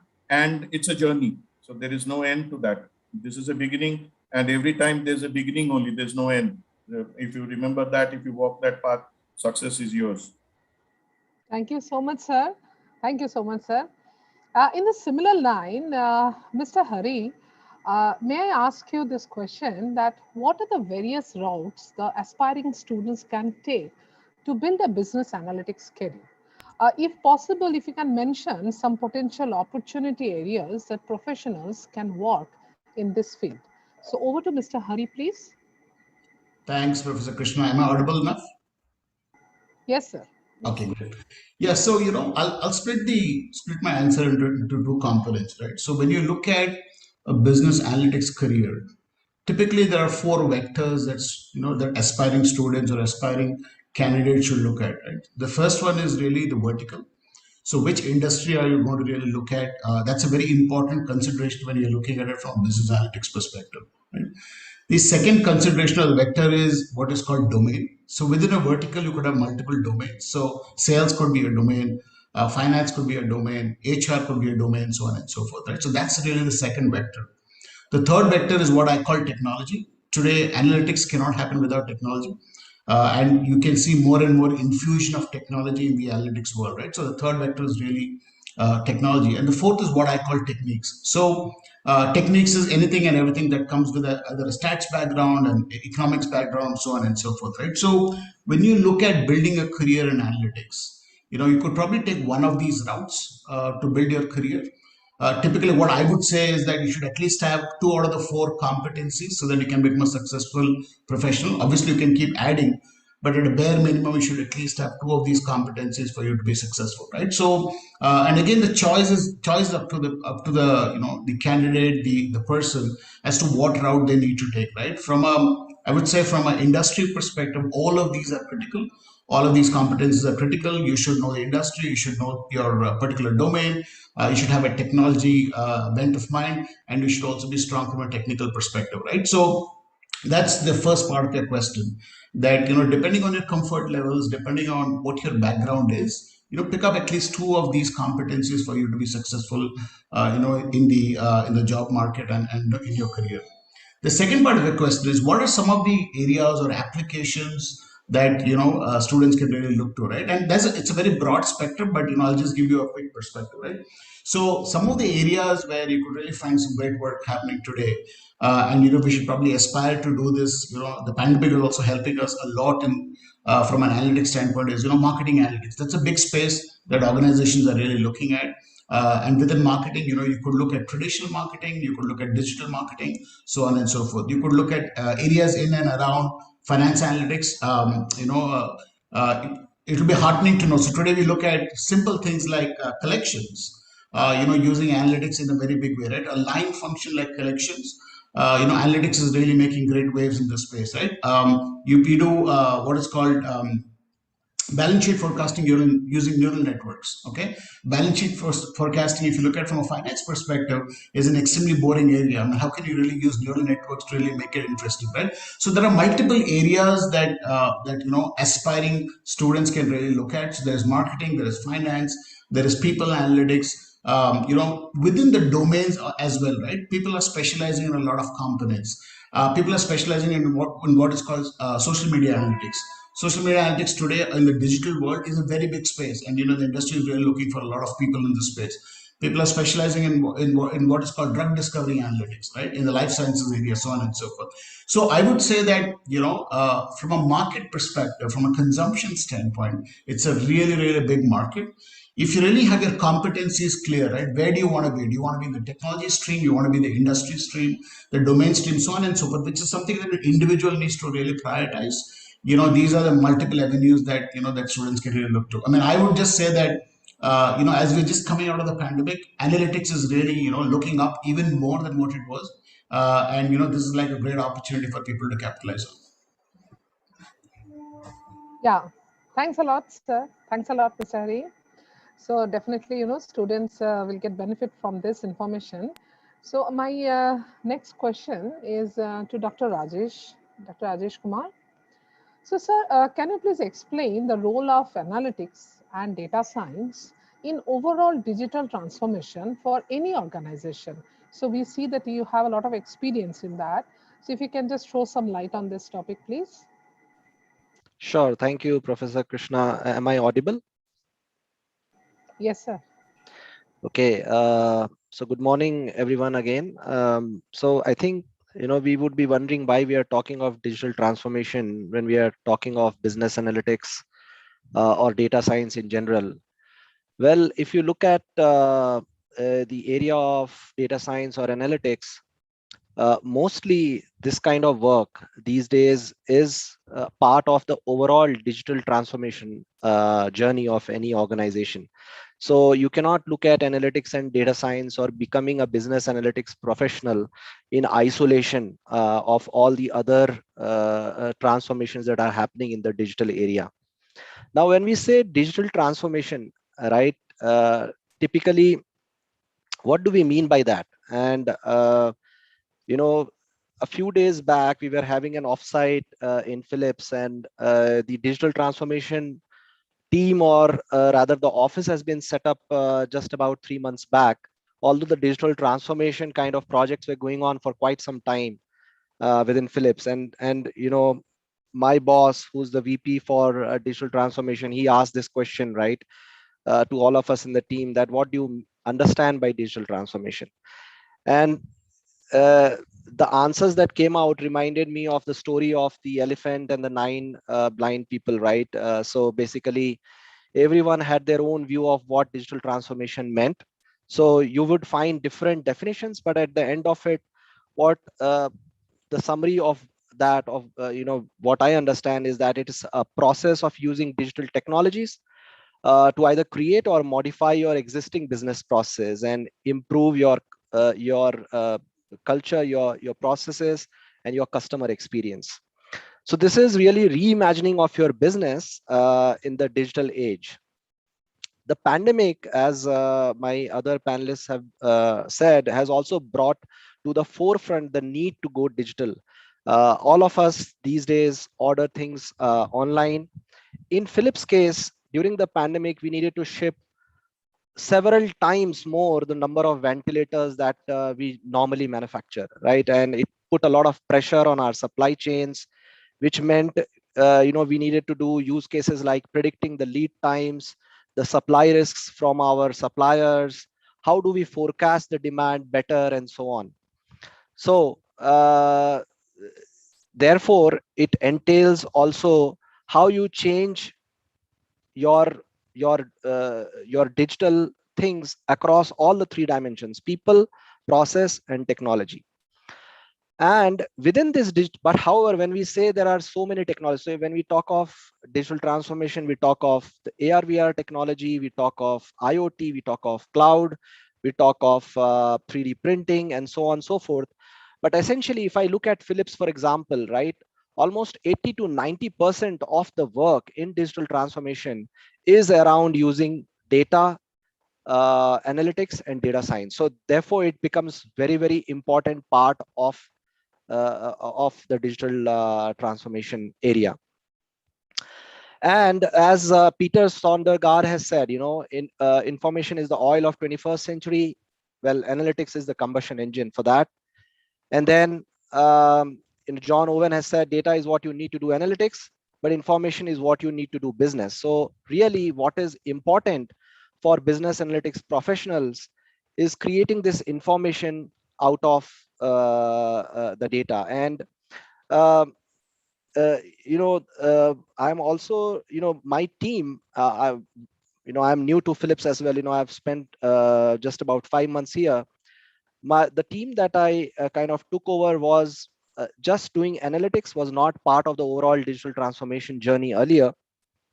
And as analytics professionals, right, sometimes we get engrossed in all the mathematical algorithms, formulae. We would like to be patted on our backs for the great algorithms we have developed, go and speak about it at conferences and so on.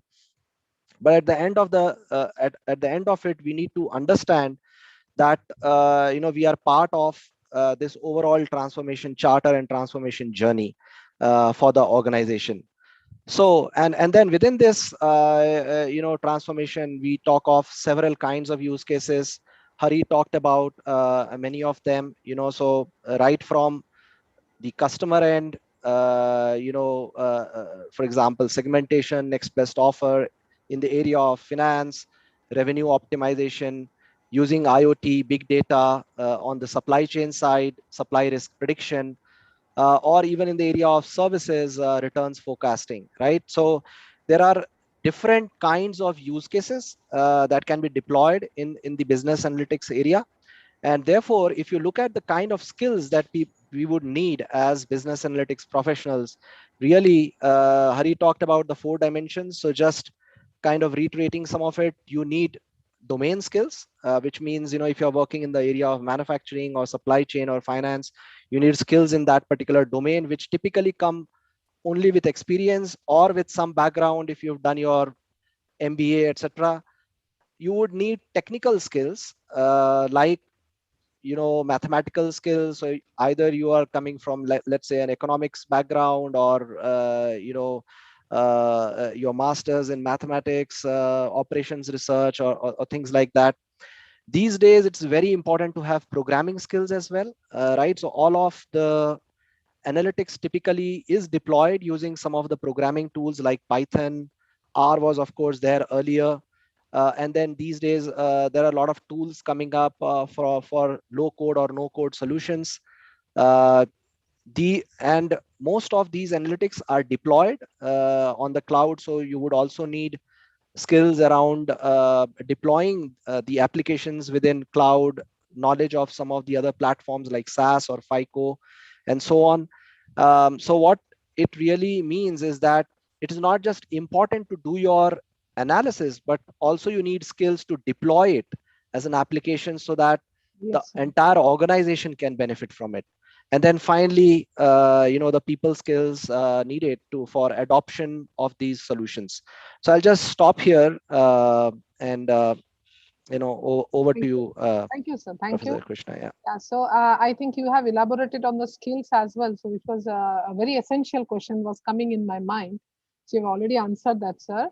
So then we are going to learn that what kind of mindset that we are looking forward to be a successful analytics profession.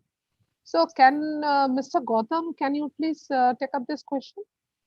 Yeah, sure. So good morning, everyone. Once again, warm welcome to my panelists, and big hello to the students and the faculty. So hopefully you're finding the session useful thus far. So I think some very valid points and perspectives provided by Dr. Rajesh and Hari and Satyajit so far.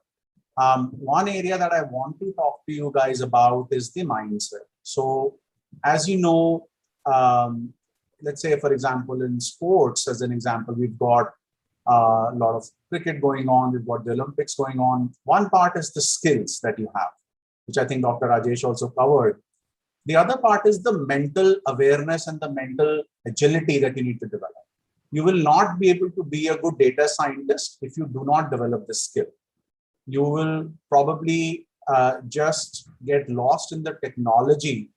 And, if your aspiration is to be, kind of sitting in a research center and just crunching out numbers, that's fantastic. That's what you want to do. But having this analytical mindset is the one thing that I have really enjoyed through my 20-year career now, and I'm sure a lot of my panelists would agree, is what really is the fun aspect, where you actually engage with clients, understand their problems, try to develop solutions, try to operate on the edge of innovation, where you're looking at trends that are coming. So I'll share with you 4 skills that have worked really well for me in my successful career, and hopefully you can take away something from this. So the first one, in order to have an analytical mindset, is of course the ability to analyze information, identify problems and trends, and solve complex problems. So that is the standard kind of definition of what an analytical mindset is. But one of the things that I've noticed and I learned in my career is it's actually the ability to be able to understand and explain very complex things in a very simple way. And I use the example, imagine you're explaining cloud technology to a 5-year-old or to your grandmother. If you can do that successfully, then you have that bend. Anyone can explain through technology. Like Dr. Rajesh said, you can write codes and You'll understand data scientists love to talk about the code they've written, but that's not what your customers and clients want to see. They want to understand if you've been able to solve their problem and if your solution adds value. So being able to explain really complex things in a simple way is a very, very important skill set. And I'll give you a couple of examples. These are things you might find as you go through and start interviewing some of the companies out there. There's a very typical question asked is, for example, how many cars pass through India Gate in a month? Right? Now, there's no way for anybody to know. But what they're trying to test you is your ability to structure and understand the problem and structure a solution. Or another one that I've seen and I've used it myself is, can you explain to me how ATM technology works? So just sharing with you a couple of examples on how do you need to develop your awareness and thinking mindset, right? And not just, technology and domain aspects. The second aspect, which is very important, is great analytics professionals are neophilics. And neophilics means people who are naturally attracted to new things. They like newness. They are the first ones to buy the latest phone out there because they want to try it out. They're the first ones who try the new technology or the new app. So if you are that person who likes newness, and there's a reason behind it, like I talked about, you don't want to, as a professional, operate at the center of anything. You want to operate on the edges. By that, what I mean is, if you operate on the edges, you can actually see the next trends that are coming over the next 2 to 3 years and prepare yourself and prepare your organization for the same. So if you like newness, then you have an eye for future trends, then you'll become a great transformative analytics professional. The third one for me is a lot of great data scientists, data analytics, machine learning engineers I have met throughout my career are not really concerned with what industry they operate. If you ask somebody at Google or Amazon, what industry do you operate in? They will answer, we operate in payments, we operate in merchandise, we operate in online, we operate in advertising, we operate in media, we operate in sports. A great analytics professional has a good understanding of his or her industry, but that doesn't limit them. They transcend between industries, right? So as you know, currently the biggest banks in the world are not competing with themselves. They're competing with Amazon Pay and Apple Pay and Paytm. That is what the future looks like. The industry lines will blur. So it is important for you, as Hari said, to develop a domain expertise, but don't let it limit yourself that I'm only life sciences or I'm only banking. No, I'm not. I'm everything. I'm omnipresent across industries. I understand the trend across industries and I can build analytics solutions across industries. So that is, I think, is a very important trait coming in the next 5 or 10 years where people look for digital transformative analytics professionals. And the last one for me is a mindset which is not encouraged in India per se. I have not seen it. It's the fail fast. You are not rewarded for failing in the Indian corporate world. And I have seen it, I'm sure. Satyajit is nodding. I'm sure he's also seen it and heard it. You're actually not rewarded. It all sounds great in books. Hari is smiling. When was the last time you rewarded someone for failing at a project? We just don't do that. And I'm not criticizing. I think India as a IT industry is doing fantastic, but our education system is not based on ideation. It's based on repetition. How can you quickly, muck up something and repeat it in front of or mock it and provide it on a paper or in an interview? I say the American and the Europeans are slightly ahead in this. So learn to test things quickly, learn to fail fast. And that is what I'll leave you with one term, agile mindset. Google that term, what is agile mindset? And if you do that, you'll be blowing your boss's mind. You'll be creating the most customer-centric solutions. And I think you're going to make a great analytics professional. Thank you.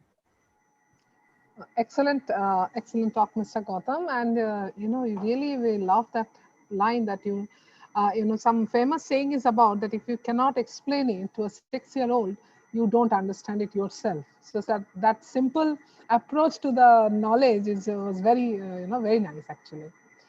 Okay, so let us understand now what is the current state of play going in data science and business analytics. So, Mr. Bhavesh, can you please take up this question?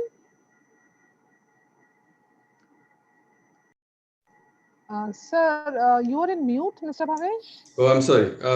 Hi, Professor Krishna. Can you hear me all right? Yes, yes, now absolutely fine. All right. Yeah, some really great perspectives from the esteemed panelists. I really enjoyed listening in. Everyone talked about the importance of the field of analytics, and we all know, without an iota of doubt, that analytics address critical business questions, and they are like feeding into strategic decision making, by companies worldwide. But having said that, although we've been hearing about the field of analytics for almost a decade now, probably over a decade now, the good news is it's still a young discipline. So the industry and the players within this industry, they play either on the product side or the service side of the business. So within the realms of business analytics, right, the areas some of my panel members also highlighted, there are a lot of hot areas which are like trending in the marketplace. Commercial analytics, we keep hearing that all the time. Sales and marketing analytics and customer analytics, risk analytics for that matter. So these are some of the areas that are trending a lot, and a lot of projects coming our way around these areas. My company, Grandview Research, publishes market outlook reports. We segment each of these, industries by segments, that be descriptive or prescriptive or cognitive, or so we segment the market. We write deep dive market reports around these areas. From the manufacturing to technology to industrials. So we have done a lot of research around the state of the play. How big is the market now? How big it's going to be in 5 years down the line? Who are the key players, and and what are the challenges companies are facing, and what's the road ahead? Having said that, the industry is extremely unorganized. If you look at the state of the play globally, the business analytics industry is still unorganized. The products market may be somewhat concentrated, but the services side is extremely fragmented. So, the market size is still small. I'm not giving a number here. It's certainly in billions, but not to the extent that we expected when we started up some 10-15 years back. But the industry is rapidly evolving, and it is projected to demonstrate strong double-digit growth in the medium to longer term. We have still scratched the surface, and we have a long road ahead of us. So if you look at the player mix, there are like BPOs and KPOs, which are doing some really great work in the space of analytics. We have to name some company names out here: Genpact, WNS, TCS, Sutherland Global, EXL. There are some of the BPOs/KPO that drive a steady stream of analytics projects. From the technology side, you have Accenture and Tech Mahindra and Capgemini and Wipro. They're doing really well when it comes to big data analytics.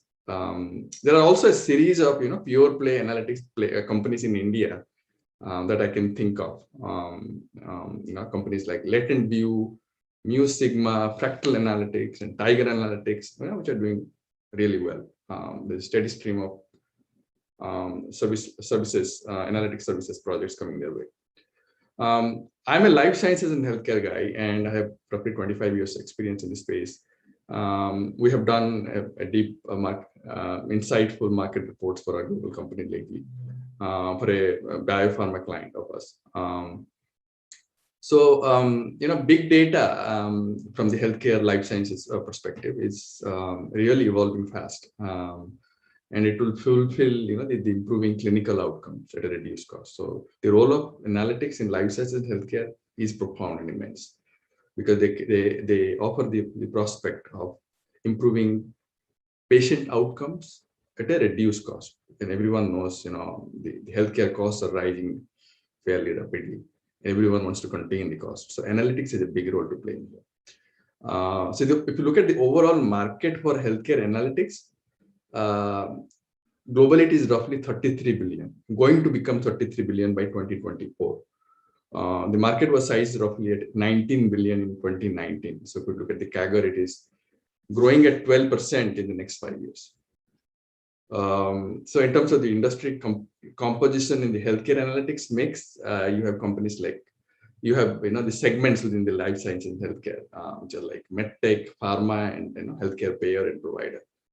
The growth in pharma though is going to outperform that of medical technology and healthcare payer and provider. We have estimated the pharma to grow at about 13% in comparison to medtech at 11% and payer and provider at 10%. So, government initiatives, especially from the context of the US and some markets within Europe, there is an increasing adoption of EHR, the electronic health records. There's an increasing participation from venture capital investments and also private equity investments going in a big way. And then, most importantly, the healthcare system. There's a growing pressure on healthcare system to curb healthcare spending in order to improve patient outcome. And most importantly, the rising importance of real-world evidence in life sciences space. That's going to be the big driver of growth for the life sciences and healthcare analytics market going forward. In India, the life sciences and healthcare analytics market is still at a nascent stage, still in our early innings.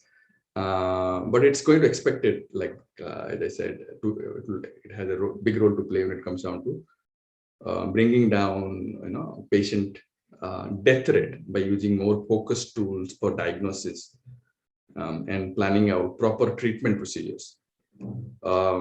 Leading specialty hospital chains in India, by the way, have collaborated with technology giants like Microsoft and IBM to leverage the AI and ML technology to build healthcare analytics tools that can provide advanced healthcare services to patients and effectively manage their internal operations. So that's the state of the play at this point.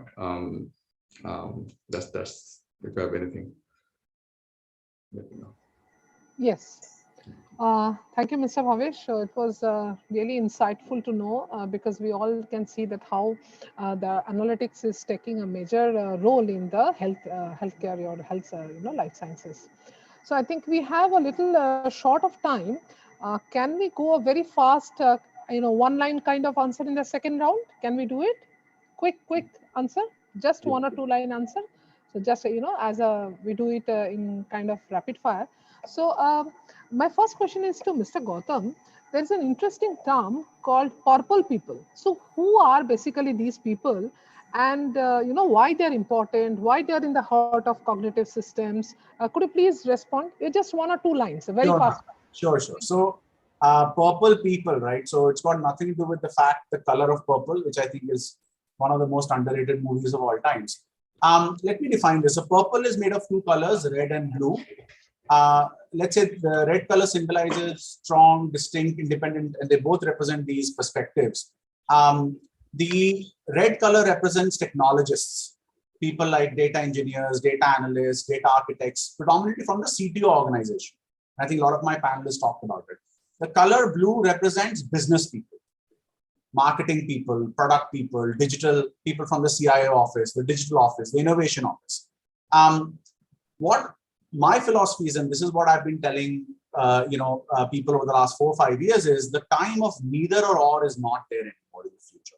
I don't see you either need to be a technologist or a business person to be successful in the field of analytics. You need to be both. When you mix these two together, you get a person who's great at understanding and has a strong grasp on the business and the domain. So he or she hangs out with marketing managers as comfortably as they hang out with the IT manager, for example. They also understand technology. They understand technology appreciation. And Dr. Rajesh also pointed out now amongst the 4 pillars, data, process, people, and technology. Technology is the one that's advancing the most. There's no code, low code, applications like Apple Pie, where you don't have to write a single piece of code to create an app. So it gives opportunity to all you students to develop as purple people. That's my recommendation. I've seen it. There are very few purple people in the industry. If you can truly develop those skills of both strong depth in business, but also having a great appreciation for technology, you'll be very successful. Thank you. Thank you, Mr. Gautam. So, I mean, that purple color is a magic potion for working for the analytics, right? Okay. Thanks a lot. So, Mr. Hari, there's another interesting term that we are hearing now, that analytics translators. So, can you please share some insights on this topic? Just one or two lines would be really great. Yeah, absolutely, Dr. Professor Krishna. So I think Gautam made a reference to this, right? So when you look at analytics, it's not just about technology, it's not about techniques, just looking at data and stuff like that, right? And specifically for, I would say, business students, right? Business management students, I think it's a flourishing field that people should look at. Analytics is actually a mix of both art and science, right? Everything is not as simple as what you see.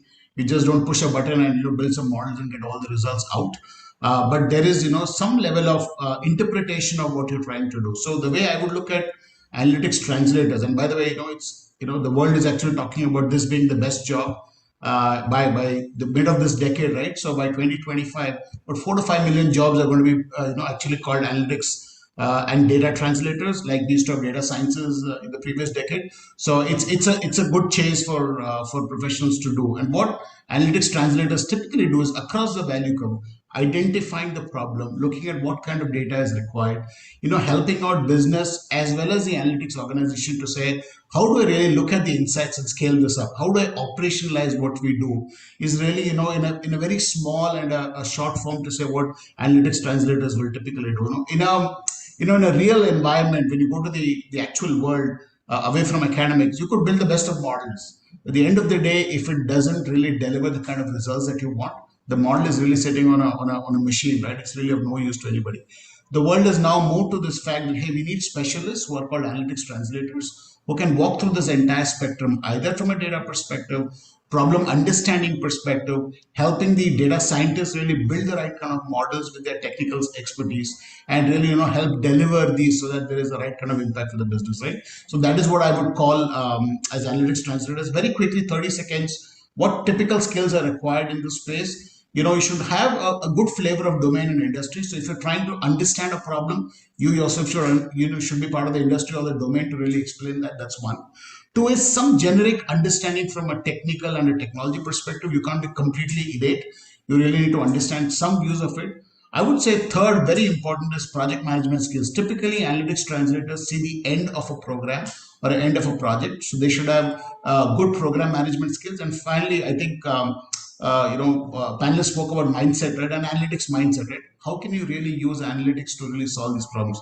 That's really what an analytics and data translator is. And I would just say that, anybody interested in analytics from a business management perspective, it's probably one of the best roles to really go after. Thanks a lot, Mr. Hari. So let me quickly go. Let me quickly go to Mr. Rajesh.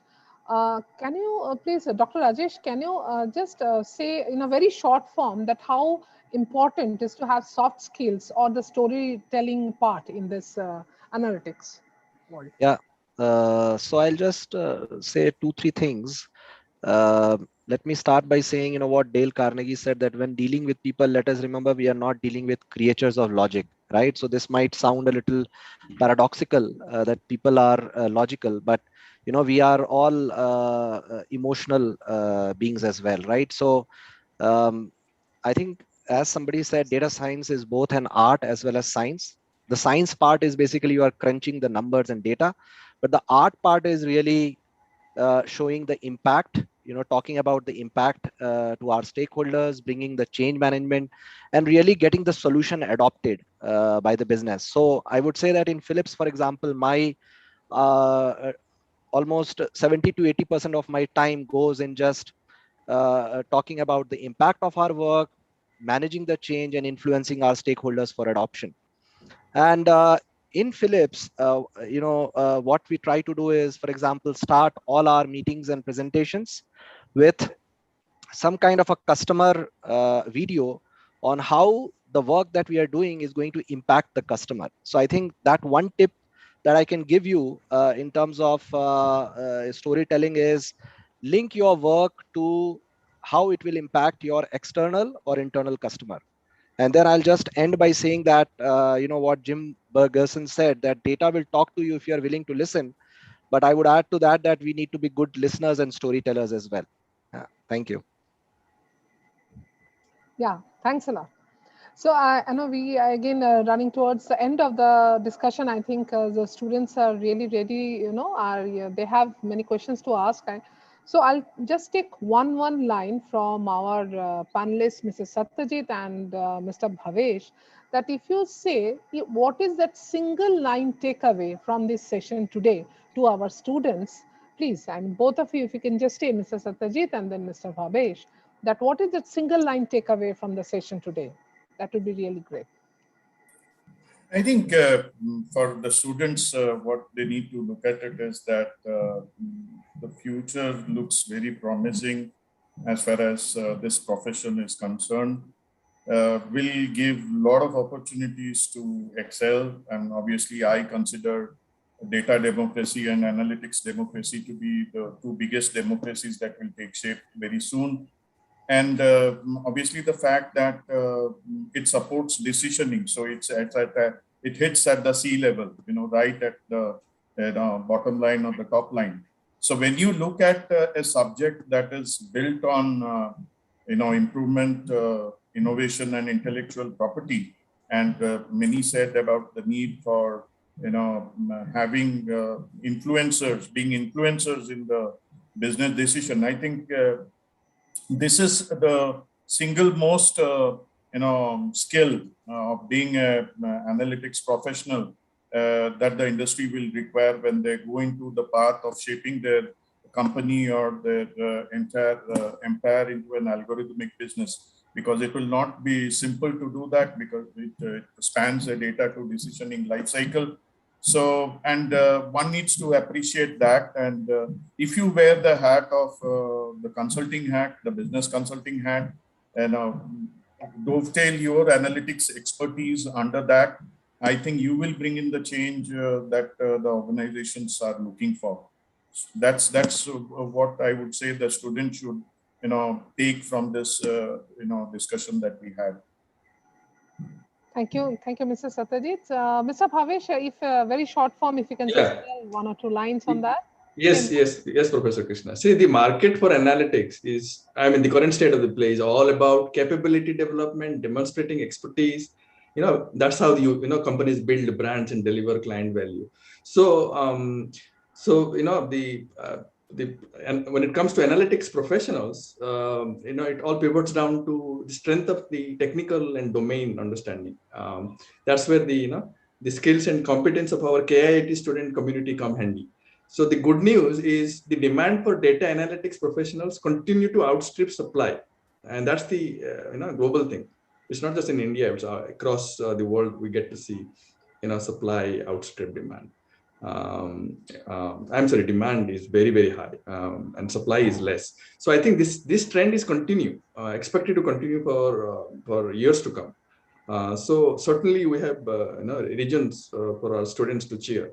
Especially the starters or aspiring students to make a career in analytics. So the future is bright, but there is going to be a lot of hard work and patience that's required to succeed.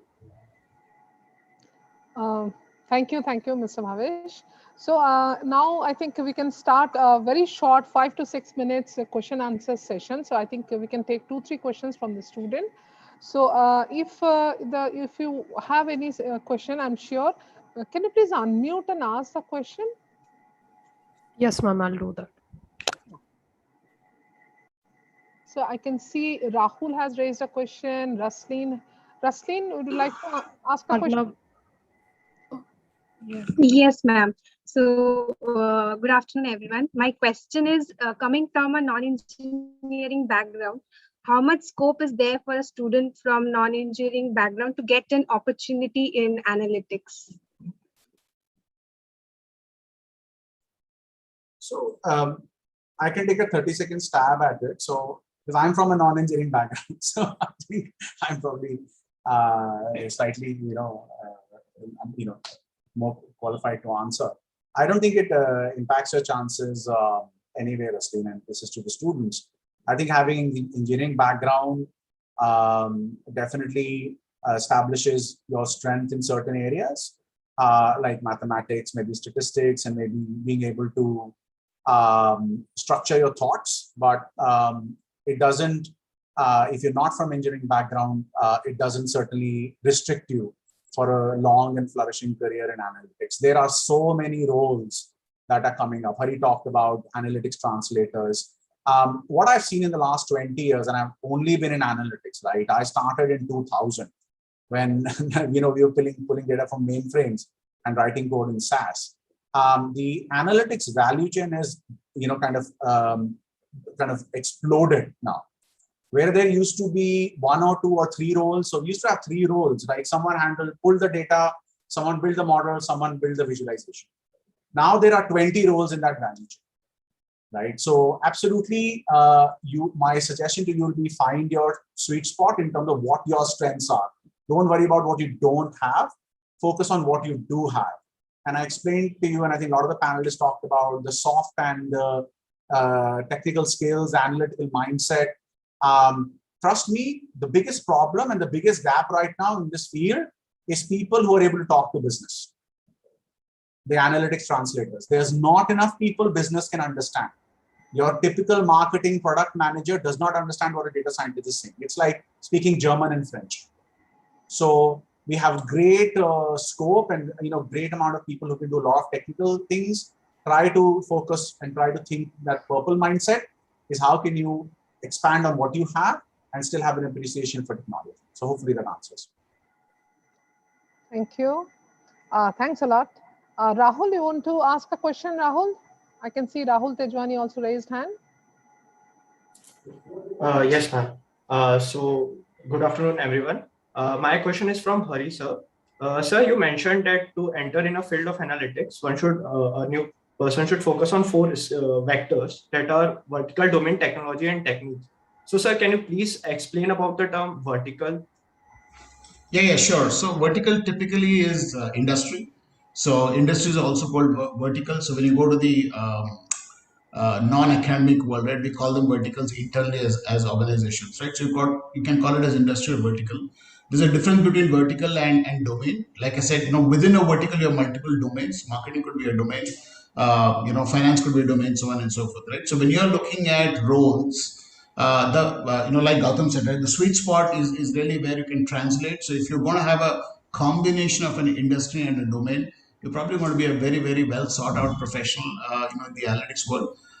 Frankly, I mean, and that is something that you can really build out as an expertise, right? The other important thing that I think Gautam just mentioned the previous question is that there's a lot of innovation happening in techniques and technology. Remember, okay, a lot of investments going. So whether it's going from on-site or on-prem into cloud, how do you really automate your entire model building process, so on and so forth. The part which is really missing and where I believe business students can really make a big difference is really, the part where you understand the problem, the part where you can really give an innovative way of approaching the problem, so on and so forth. That's point number 1. Point number 2, also remember that a lot of people who are not enabled by analytics, all of us here are part of analytics in some form, so we are very gung-ho about analytics. There are a lot of people who say that, I've been doing this for so many years, I know what to do, right? How do you change that mindset? How do you really give them a perspective to say insights can actually make a difference? The next time you want to launch a product, you really look at data and insights the right way. Those are things which are really, really going to be in demand, but because people will not just take it the way you want them to take it. You have to go through that process to make them understand. So whether it's storytelling, whether it's translation, all of these are really skills that I would think are going to be in very, very high demand as you become a business professional in the world of analytics. And sorry, I just take another 10 seconds. Like Gautam, I don't come from an engineering background. But what's very important is understand the logic. If you've been on the business side and you're trying to apply analytics, it really gives you that perspective. All the old marketing professionals have said, put yourself in the customer's shoes. Your customer here is your stakeholder, is your business stakeholder. You put yourself in their shoes, I think you'll have a fantastic career in business analytics. Thank you so much, sir. Thank you so much. Really, very, very encouraging words, sir. So I think we are already past the time. So my dear students, it's a request to you that you can send all the questions that you have to Alisha, and Alisha, you can sum it up and send to me. So, I'm requesting the panelists, we can end the session now because we have, another panel waiting in the same link. So, I really don't have enough words to say thanks to you. See, we learned about the path towards the BA professionals, different opportunity areas, the magic portion on the skills and the future. Now, students who are skilled with the knowledge on analytics can surely connect the dots with the wisdom shared by our intellectuals today. So many thanks to all the panelists, and we really look forward once the virtual, the virtual world, end of a virtual world, and we start connecting physically again. So I request every one of you to come to our university, and we'll meet in person and have another interesting conclaves like that. Okay, so thank you so much, everyone. Thanks for having us. Thank you, Krishna. Thank you, everyone. Thank you, everyone. Thank you so much for the well-informed and such an insightful session. I thank all the esteemed speakers. Along with that, I want to extend a thanks to our faculty moderator, Professor Chakravarti, for moderating the session so well. And we'll be beginning our panel discussion too right now. And I request all the students and faculty members to please stay tuned. And thank you so much, everyone. Have a good day. Have a great day. Thank you.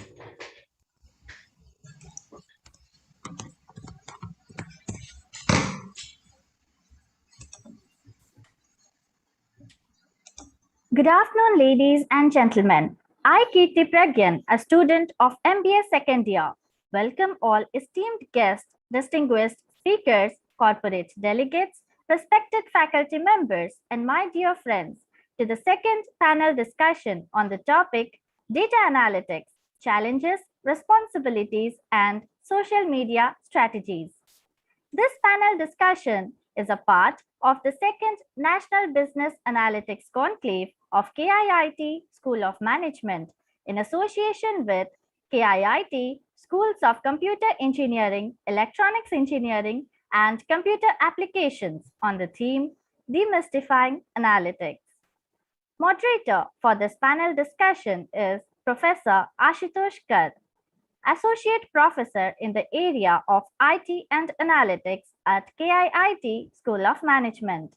He is an alumnus of IIM Ahmedabad and NIT Rourkela.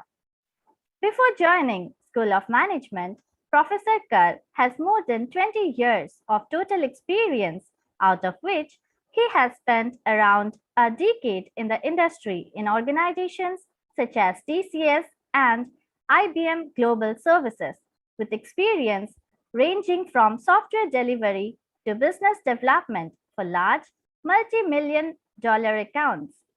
His interest areas are e-commerce, information technology and its security, and the evolving fields such as blockchain and AI. Professor Kar is also an avid blogger and a cycling and tennis enthusiast. He is also the recipient of the prestigious T. Thomas Scholarship for Business Leaders Award given by Hindustan Unilever. I would request Professor Kar to take forward the panel discussion. Over to you, sir. All right. Thank you so much, Kirti. Am I audible? Yes, sir. You are audible. All right. Great. A very good afternoon to everyone. At the outset, let me extend a warm welcome to all our esteemed panelists today. Now, before I introduce them, let me mention that I feel both privileged and super excited to moderate this session. Why? Because there is so much to discuss and learn about this topic: data analytics, challenges, responsibilities, and social media strategies. Now, I'm not saying this for the sake of saying, but in this group, we really have a fantastic mix of experience from various areas of analytics, as you will see shortly. So, our first panelist is Mr. Amit Kumar Padjoshi. Amit is now the national lead at Palladium India after stints with KPMG, Accenture, PwC, and EY. He has interestingly served CAG, the famous CAG, the Supreme Auditing Institution of India, leading audit and performance assessment and review of multiple government programs. He has built, grown, and led teams to deliver various projects across domains such as water, urban transformation, smart cities, e-governance, public service delivery modernization, Aadhaar. So all your government services that you see, he has a stake in that. He has been working on such services.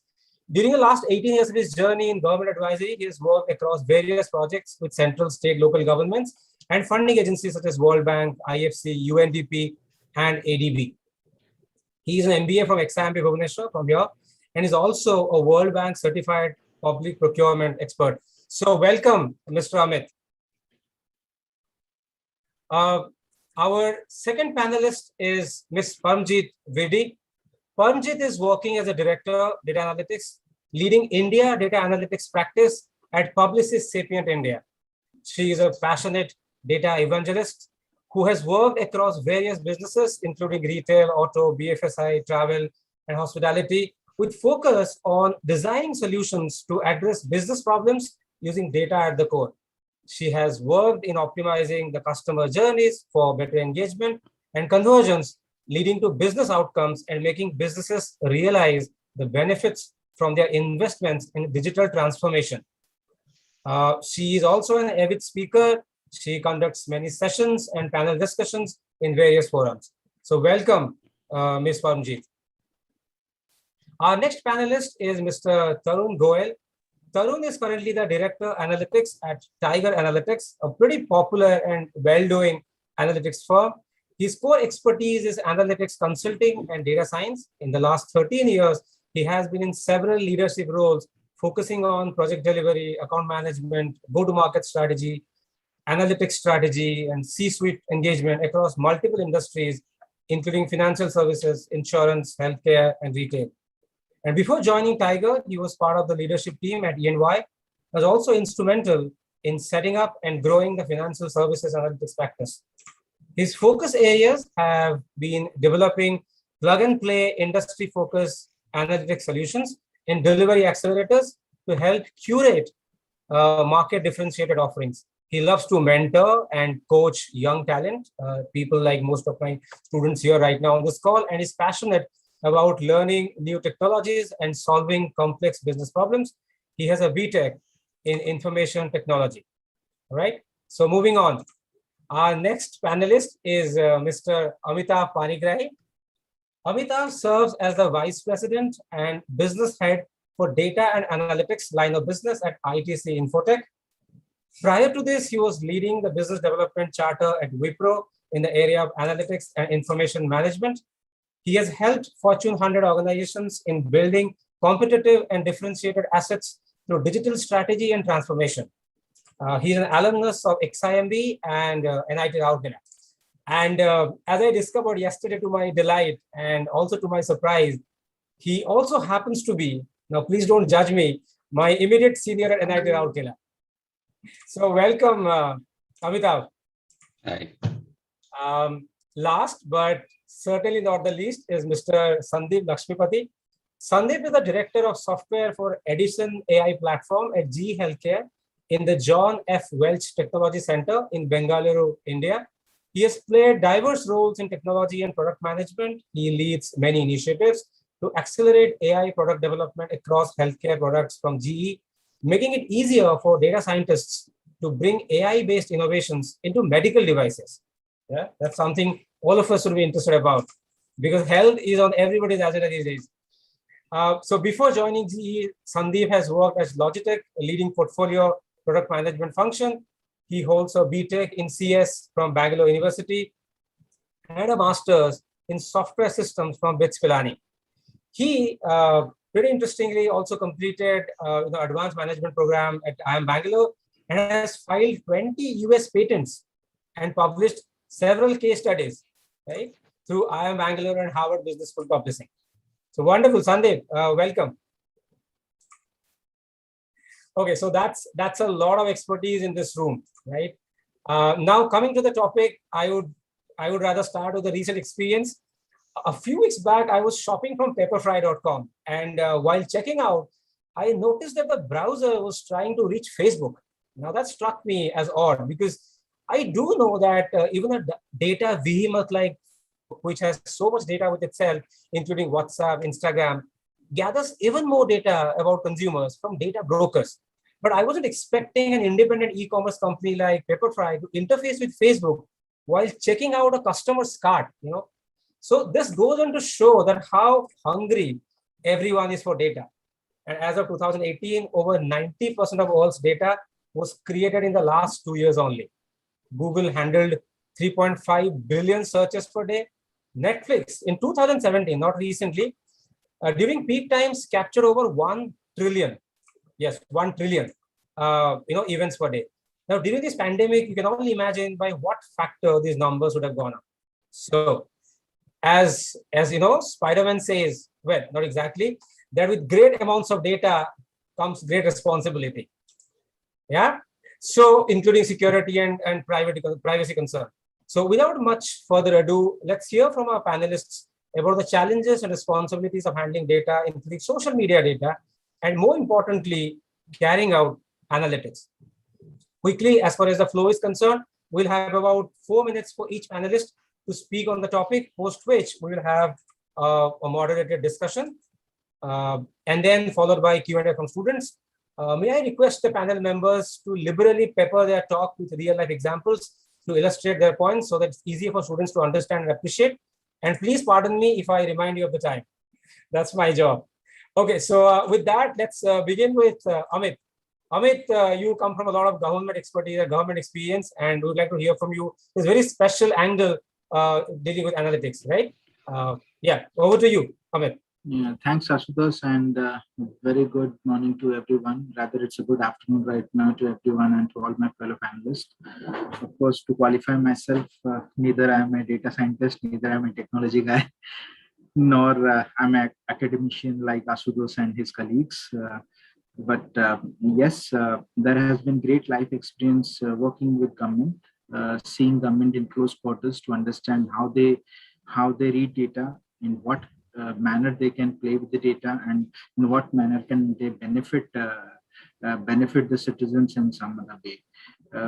Of course, with recent instance of demonetization, probably the data wasn't free, and all of us were debating, and in fact, today, while I was conversation with one of our colleagues, we're discussing what was the real impact of the demonetization. Is it getting the black money? Definitely, that was the agenda on the card of the government. But one of the outproduct of it happened is huge amount of data crunching happened post that. Government has in its fingertips now the GST collection data, the income tax data of individuals, because many people have merged into a digital mode of communication, digital mode of money.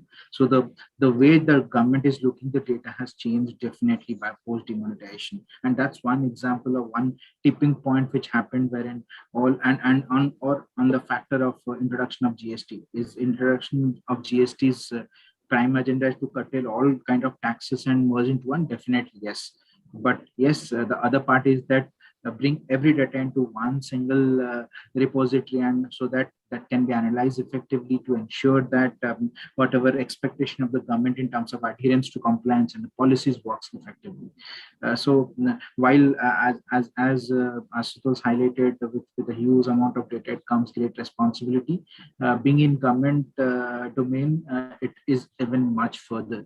While government should change every 5 years, bureaucrats are there to manage the citizens' rights and so on and so forth. That's where, with the proliferation of private entities playing the data points, whether it is a Facebook example which you said about Pepperfry recently, or the fight which government is having with Facebook, Instagram, and all others, or the Twitter war. It is the role of government which plays, which has to play in a much effective manner. How exactly to save this the social media platform? How exactly it saves how the data are analyzed by various user agencies, and in what manner the benefits can be derived for the citizen of India, or for which they were concerned. I would not touch upon the private sector aspect of it, which I know there are well qualified, much experienced panelists here to share how exactly the data analytics are being used, what are the challenges being faced in the private sector, but completely focusing on government sector while coming with this enormous responsibility. There are very quick win solution government has taken up. Live example, all of us since last 1.5 to 2 years struggling with COVID, the amount of data analytics government is doing so is as private sector, I'm definitely aware of, is enormous. So the crisis-based communication has been excellent by use of this data analytics, by proliferation of social media data, and preparing what is the vaccine plan, and what is the testing and tracking plan, how is the movement of people going on. That there have been some applications which has been also tracking by integrating with telephone tower in terms of the travel of each individual to a city or out from a city, and analyzing what has been the let's say first track, second track, or a first as in the first contact, second contact, or third contact. So that's the kind of application, real life application, which government is right now using. Citizen engagement, as you would have realized that every government wants and it's very obvious from a political scenario to ensure that the citizens are benefiting. The citizens are always, or the government is always in the top of the mind of the citizens. And that's where the governance of the government is very important, and that's where government is using extensively how exactly to synthesize data from different parameters. While I was reading an article wherein any analytics agency managing one company's analytics or a social media analytics who deal with around 150 to 170 data parameters, government is enormous, because government is probably one large big industry working in multiple domains, whether it is oil, whether it is health, whether it is citizen services in terms of delivery of citizen service, and so on and so forth. So that's how exactly government can keep the citizen engaged, and obviously all of you guys are learning the tips and tricks of business management. Engaged audience is always a happy audience. So is applying for government also. So as we move further, we would discuss more on how exactly government is using an application. Yes, over to you, Ashutosh. Yeah, so I'll give you more on government's role in storing citizens' data. But I'll right now go to Panji. Hi. So you have been helping a lot of customers in their journeys, in the data analytics journeys, helping them transform their businesses. So could you give your take on this entire topic as to how customers are poised to use data? How do they manage data? What challenges do they foresee? Or what challenges do they face? And how are you helping them in actually leveraging data for their business benefits? Sure. So first of all, good afternoon, everyone. And I'm thankful to all my panelists who have joined us today on the Saturday morning, afternoon time. And thanks to the students for taking out time, which clearly shows your attention to the topic, that you have taken out time on Saturday to join for this discussion. So on this topic, which is like the buzzword in the industry these days, any client you talk to, they talk of data analytics. Now, where they stand, what they intend to do is different from one client to another client. Right? Now, also with the onset of pandemic, I guess the data that was supposed to be collected by, say, 2028, 2030, that data accumulation happened much, much faster. So there is much more data footprints that now we have. Almost 40 to 50% of that data is already covered in the last 2 years. And why? Because the businesses wanted to go digital. They can't reach out to their customers face to face via stores, right? So they were forced to get into digital. Every industry has its own curve of maturity when it comes to data analytics, but this maturity curve got fastened up with pandemic.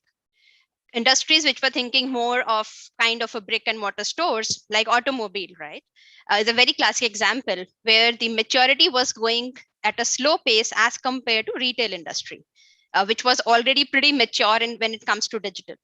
So that pandemic has forced more industries to go digital at a faster pace to reach out to their customers, and social has played a much, much bigger role in last 2 years as compared to earlier. Even when you look at the stats in terms of how people are now leveraging social versus how they were doing it, say, 5 years back, there is a very, very huge percentage increase that we see.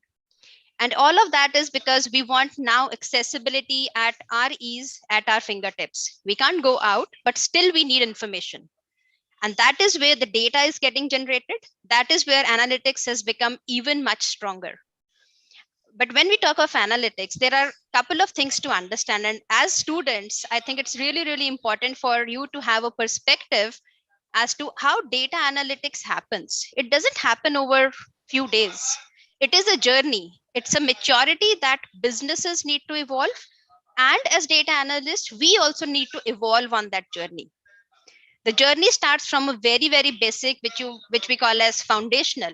When we say foundational, what it means is what kind of data, which touch points are important, why should I do this, why my business exists, what will I do with the data. You need to set that foundation very right. And this is where we see with this overwhelming data analytics talk in the industry, businesses think it's just a matter of few days. I will start having data from 10th day, or in a month, I'll be a data analytics organization, which is not true, right? The second stage in the maturity comes, which we call as descriptive. So once you have this foundation, you are having your data collected, you are understanding what has happened.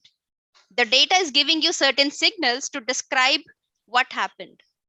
The next stage is to find out why it happened. So one is, you are well informed now of what happened, but why that happened is again the next stage of your maturity, which we call as diagnostic, right? Once you go ahead of this, so once you know what happened, why it happened, how can you apply that knowledge to identify what will happen? If I'm taking these actions, this is what I'm doing, what will happen with my actions, so that you can start predicting. And then comes your cognitive and other stages where you have your systems which start auto learning, right? When they start auto learning, your systems are well trained. They can learn from the signals coming in, and they can adjust the outcomes as per that. So this is like a whole journey. But when we see challenge, the biggest first challenge is clients, they know the word, they know I need to do something with data, but they don't know where to start and where I stand today. How should I carve my journey for data analytics? So that is one of the basic challenge that we see. The other perspective is you need data accumulation to happen before you start analyzing it. Organizations are in hurry. My competitor is doing analytics, they are making decisions. I also need to make decision with data. If you are starting to build your data system today, you need to be patient to give yourself time so that you have sufficient signals in the data to start interpreting and making decisions. Inaccurate data, insufficient data will lead to inaccurate outcomes and decisions that may not benefit your business, right? The other biggest challenge with the industry that we see is the alignment within the organization on the data side of things. So one department is aligned. I want data to be used for my decision making, but are other departments aligned? If they are not aligned, you are still working in silos, which had been our traditional problem when we deal with data. We have partial set of data, but we are not covering the full gamut of it. Okay. Even if you cover the gamut, you need to tie that back with the business. Technology alone and business alone cannot give you good data analytics outcomes. So these need to be merged together. Yeah, Chitosh. Yeah, so, sorry, I'll come back to you on more of the challenges, but let me just go right now to Tarun. Tarun, you come from a very extensive analytics background and you've done consulting and all that. So I would expect you to give us more examples or real life examples of the customer pain points, what they're facing, and how these analytics is solving their real life business problems, right? So over to you, Tarun. Sure, thanks, Ashutosh, and thanks to all the faculty members, students. I see 426 people on this call on a Saturday, so I'm really excited to address this young audience, right? So I think very interesting topic, and to be honest, right, this topic is so broad that we can go about days discussing it, right? But just to focus on few challenges as an analytics practitioner, right? While as Tiger, with Tiger and other organizations that I have worked with, right? You work with different clients at different levels of maturity, and some of it I think Paraman was alluding to, and earlier I think Amit was referring from a government perspective, right? There are four broad challenges that I want to talk about, right? One is in the data itself, right? As a analytics professional, right? 60 to 80% of your time will go in preparing the data itself for it to be ready for a analytics, modeling problem, right? before if you can apply an algorithm, right, or build a model, you will spend a lot of time. So I think it's important to look at aspects like data quality, data sufficiency. You need to have the right sample size, right? So one of the clients that I was working with 5 years back, right, they had a lot of interest in building a very sophisticated marketing analytics model to run cross-sell campaigns. But when we did discovery workshops, we realized, they do not have sufficient data.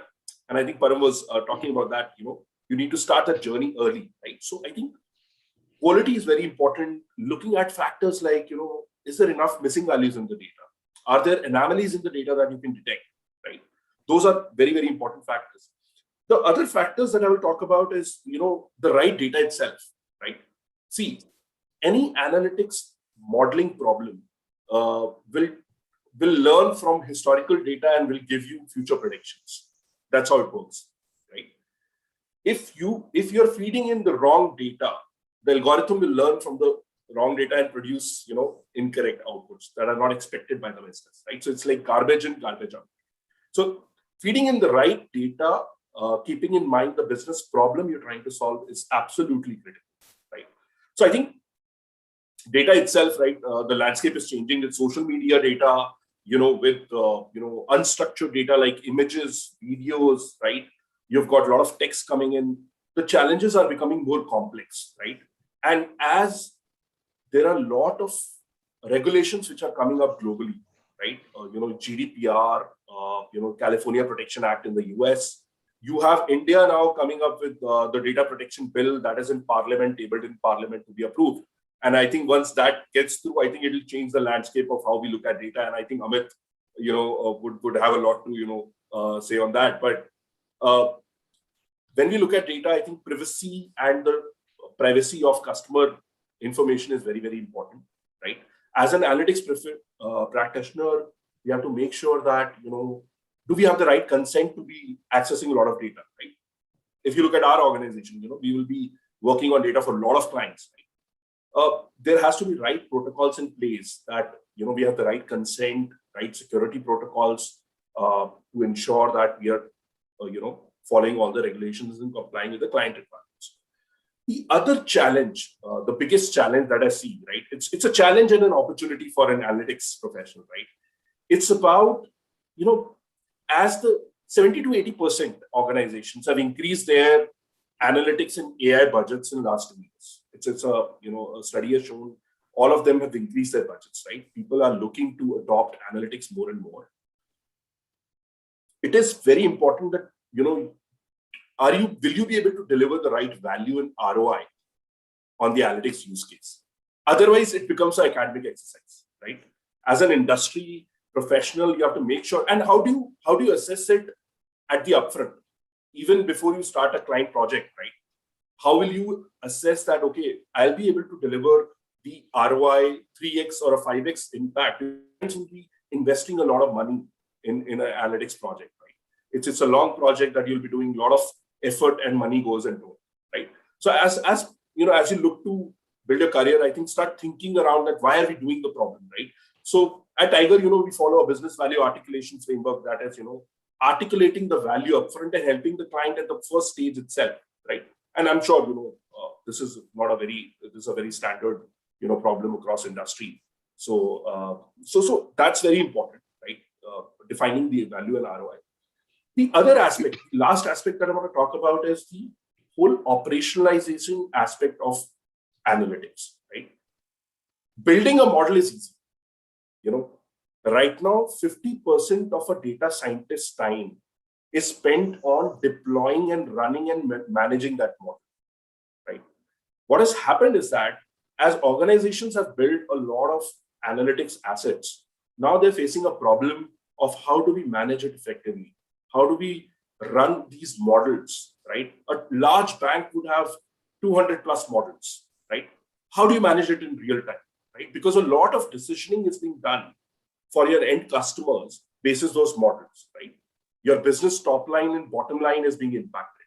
So again, having the right frameworks, and that's where we see that, there are new streams which are coming in like ML ops, right? ML engineering. We see a lot of talent demand. LinkedIn If you look at LinkedIn, I know 2012 we had this Harvard Business Review article, right? Data scientist is the sexiest job of 21st century. If you go to LinkedIn, you'll see that the demand for ML engineer is almost now 9.8 times, right? Higher. The growth is so high. So I think I can go on and on. I know Ashutosh, we have just 4 minutes, so I'll just take a pause here.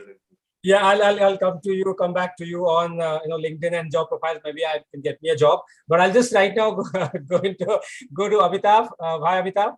Amitav, Hi. Background of social media that most of our students identify with, and we are on Instagram and Facebook almost all our waking time. So Amitav, I want you to bring that social media angle to this entire data handling and analytics, and what challenges do we have, what concerns are there, because much of our data, private data, is in social media these days, especially of young people, right? So what's your take on analytics in the social media space, Amitav? Absolutely. Am I audible, Ashutosh? Yes, absolutely. Please go ahead. Okay. So good afternoon to all of you. I have been part of this conclave since 9 o'clock session. I had that interest because I am associated with KIIT for last 7-8 years when I was with Wipro. And I have worked with almost 100 plus students from KIIT. So I know how brilliant they are, right? And the questions that they have been asking since morning, what I need to do to be a business analyst, what I need to do to be a data scientist. Let me address that quickly, right? So guys, it is very you are already into business analytics. Being in this organization, coming to this conclave, having that interest, you have already bent of mind, right? So data science, when we talk about our data analytics, right, it is more of your problem solving. How do you visualize the problem? How do you represent the problem, right? But on top of it, when you wrap the business context, right, that becomes a business analytics. So data analytics is a subset of business analytics. Let me give you an example, right? When I talk about a business analytics, a business analyst will be able to tell from the data whether I should launch a particular product in a particular region in this season or not. That is a complete business context they bring in, right? What will a data analyst bring in? How same data, they will look at it, right? And they will say, okay, these are the products that will possibly be bucketed together in a merchandise or in a shop. They will sell better, right? So that is the difference you see between these two, right? So a lot of people always get confused. What is business analytics, what is data analysts, right? So they are part of the same study, and you guys are already there. And for that, you don't need any special skills. You don't need to be an engineer. You don't need to do a data science course per se to start with it, right? You need a critical thinking. You need a problem solving mind, which I believe being in this organization, you are already there, right? So welcome to Business Analytics Forum, right? Secondly, some of the challenges in social media, right? Let me give a start with a quick statistics, right? Totally in this world, right, out of around 9.8 billion population, 5.48 billion population uses social media, right? And if you see the annual growth of social media is 13%. Why I'm saying this? Let's compare something like in terms of how the digital adoption is happening in this world, right? Total population grows 1% per year in the world, right? In comparison to that, 1.8% growth is the mobile usage, right? In comparison to that, internet usage is growing at a speed of 7.3%. That is not it. The social media users are growing at a speed of 13.6%. So imagine how social media is growing. If I look at 5.48 billion, Facebook tops, second is YouTube, third is WhatsApp. They go into billions of users, right? So social media is not only used by individuals like you guys, you are young, you might be very much glued to your phone every day in, day out, looking into Instagrams, Facebooks, WhatsApps, and whatnot, right? Social media is also being leveraged as a platform for corporates, communities, governments, as well as some market research firms, and some of the other organizations, they also use that, right? While so many people are using social media, right, it is a boon definitely for us, right, to get connected with people, corporates getting data across the products, across their campaigns, across their audiences, right? It can also be a bane, right? I will give certain examples at the end of it, how it has been a boon, how it can be a bane. And I would go back to quickly to what Parm was mentioning, right? Data analytics is not per se, right? Okay, I do some kind of statistical modeling, or I do some kind of algorithm running and my data analytics will pop up. It's a journey altogether. For that, every organization has a business strategy, right? To align to what kind of business you are going to drive, what kind of incentives you are creating at the top management, right? That business strategy translates to a data strategy, right? And your analytics comes as part of the data strategy. What kind of data I would be needing? From where I will bring this data? How do I store this data? How can I anonymize this data, right? What is the value drivers I can get out of this data? Should I harmonize this data together? Should I look at it different, right? So all this journey comes through, then only you come to a model, you come to an algorithm, you come to a visual representation, you take business inputs, and then your analytics comes up, right? Which is called insights finally, right? In terms of social media, why people use social media? Typically, corporates use social media to do their audience analysis, sentiment analysis. They have raised a campaign, right, in Facebook or maybe in the market itself. What my audience is reacting to? Am I capturing the right sentiment? Am I going in the right direction, or it is going to backfire, right? Second, like, influencer analytics. There are a lot of people who are influencers in the social media, right? I'm there, right? I get a particular campaign, I forward it, I like it, I rehash it, I tag it. How many more audiences I bring into this social media platform, right? So then third thing is that performance analytics, right? If my users are coming onto my social media platform, how many clicks they are doing? Are they doing double clicks, or they're touching and go? Are they just putting likes and going away? They're putting comments, they're forwarding it. That kind of analytics is required, right? And then there is a very big thing that your corporates do, is measuring the performance of their campaign, measuring the performance of their sales team, how they are doing it. They get it from the sentiment analytics, from the comments that is getting from your audiences, right? So that is where the entire social media analytics comes into picture, and it makes the entire organization not only benchmark itself in terms of how they are performing, as well as looking at how their competitors are doing.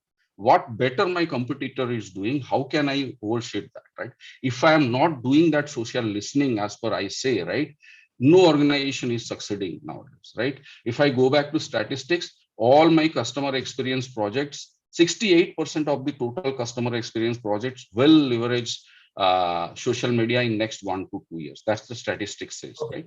Amitav, I think I'll try to get some inside information from you on social media data usage, because there are some things that we upload on the internet, but things that we don't deliberately do, does it end up with companies? So I'll grill you on that later on. But absolutely. I will give an example. Yeah, I'm sure I'll give an example. Yes, it definitely lands into somebody's lap which you don't know, or even if that is where your ethics comes into picture, right? I'll give an example. In one of the US stores, when I was in US, right, I can't take the name, and it was a very legal battle. Just the particular store was collecting the data about the zip code or the postal code of the customers while checking the bills, right? That becomes such a big issue, right? Because through that postal code, people were able to track the gender, age, what kind of habits that person is following, and they started getting coupons, campaigns, and that is where their personal data got compromised, and they ended up paying around $7 million penalty, right? When we talk about every time you talk to a phone, you log into your websites, do credit card transactions, or you even go and just do some study on some of the websites or webinars, right? Your data is compromised. Right, you will get calls. Yes, sure. I'll come back to you on that. But Sandeep, you come from an interesting background, right? Healthcare, mostly a lot of time you spent in healthcare, and you yourself, have a lot of patents. So innovation is something you have been doing. So what kind of innovations you're seeing happening in the healthcare industry based on data and analysis of data? Because I have plenty of doctor friends, and I keep on telling them that guys, your job is on the line because, a lot of your job that you do today probably would be done by some AI, a machine, an engine. They say, no, it's not going to happen. But anyway, I need some fodder to tell them, go back and tell them. So over to you. Thanks, Professor Ashutosh. Thanks for having me here. Good afternoon. So I probably agree with your friend, Dr. Friends, actually. I don't think we will replace them. Of course not. So I don't want to. It's a very scary thing as a medical company to tell that, we'll be replacing the doctors, but definitely, we will be the loyal digital assistant. He is always there in order to assist them. But yeah, definitely, I think as our panelists were saying, from different sectors, data, the challenges that it really brings in. So it also yields to a lot of innovation. For example, I can have a steel sheet analysis in a steel plant, which does probably defect tracking and analyzes the defects in the steel sheet. That's the same thing, right? Let the steel plant be in China, be in India, Zambia, anywhere, it doesn't matter. It's exactly the same. But let's say, a patient, let's say an Indian getting a scan done, a Japanese patient getting a scan done, an Australian, very different. We are not the same. Demography really plays a lot, and that yields a lot of opportunity for innovation. What model really works, let's say, that's built for an Asian population may not work for a North American population, may not work for a Japanese population. So there's a lot of opportunity for innovation there. And also because a lot of challenges are there in the data when it comes to the healthcare space, because of the demographic diversity that really comes in. And also the regulation that is there. India has very specific regulations. The FDA in the US has specific regulations. China is a whole different ballgame when it comes to how you really deal with the data, what can really go out, come in, and stuff like that. And the other challenge is about acquiring enough data, because the whole big problem in getting any successful model out, I think even as I think Tarun was mentioning, the actual act of developing the model is pretty small, and really agree with him that 20-30%, because we build an AI platform that gets used by all of GE Healthcare, and similarly people at Philips, Siemens, all of our competitors do exactly that. The biggest time that the most amount of time that we really spend is in getting the data, cleaning it, curating it, and then once the model is built, really how do we package it, deliver it, how do we track it, a lot of the model drift, MLOps part of it that Tarun was mentioning. Really, a lot of that goes in there, and that's where a lot of the software piece comes in there, and scale comes in there, challenges, opportunity for innovation really comes in there. So tons of opportunity, especially in healthcare, because thanks to pandemic, demonetization, as Param was mentioning, demonetization did to a lot of, and Amit was also mentioning, what it did to all the digital transactions and stuff like that. COVID, helped us leapfrog when it comes to the healthcare data and the acceptability, the digitization in the healthcare space. What would have happened probably over the next 15 years across the world has just probably happened in the last 18 months of the pandemic. Very unfortunate we're going through the pandemic, but if you look at the silver lining, it really has leapfrogged us, and probably we're going to be better off 15 years from now, because a lot more of our data is going to be digitized, available, because data cannot, I cannot just today decide that I will build a model. As Param was mentioning, that it takes time. Just imagine the time it takes for me to build a longitudinal health record. 10 years of my history is important to really predict, what is the probability that I will have a specific disease 20 years from now, right? So these are the challenges, these are the opportunities, tons of innovation that's possible. Over to you, Ashutosh. Okay, great. I think what we'll do next is we'll have a little discussion based on a few questions that I have for you, based on whatever you told me or whatever you told the audience in the last 20 minutes or so. So I'll start again with Amit. Amit, are you there? Yes. Maybe I'll shift and go to Tarun first. Tarun, if you look at this hunger for data, right? Everybody wants more and more data. What I'm always thinking is that, is there a point where the advantages of storing more and more data and analyzing it diminishes, and the overhead of doing it actually goes up, so that you do not have a net positive impact, but you end up having a net negative impact, because the hunger has to stop somewhere? What do you think, Tarun? Correct. No, I think a very interesting point there, and that's a point of debate, right? So what has happened, typically, if I remember my time, my college time, right, and then students will relate to it, will not relate to it. we used to store data in floppies, right. and that was 1 MB floppy, right? So I used to, carry all my projects.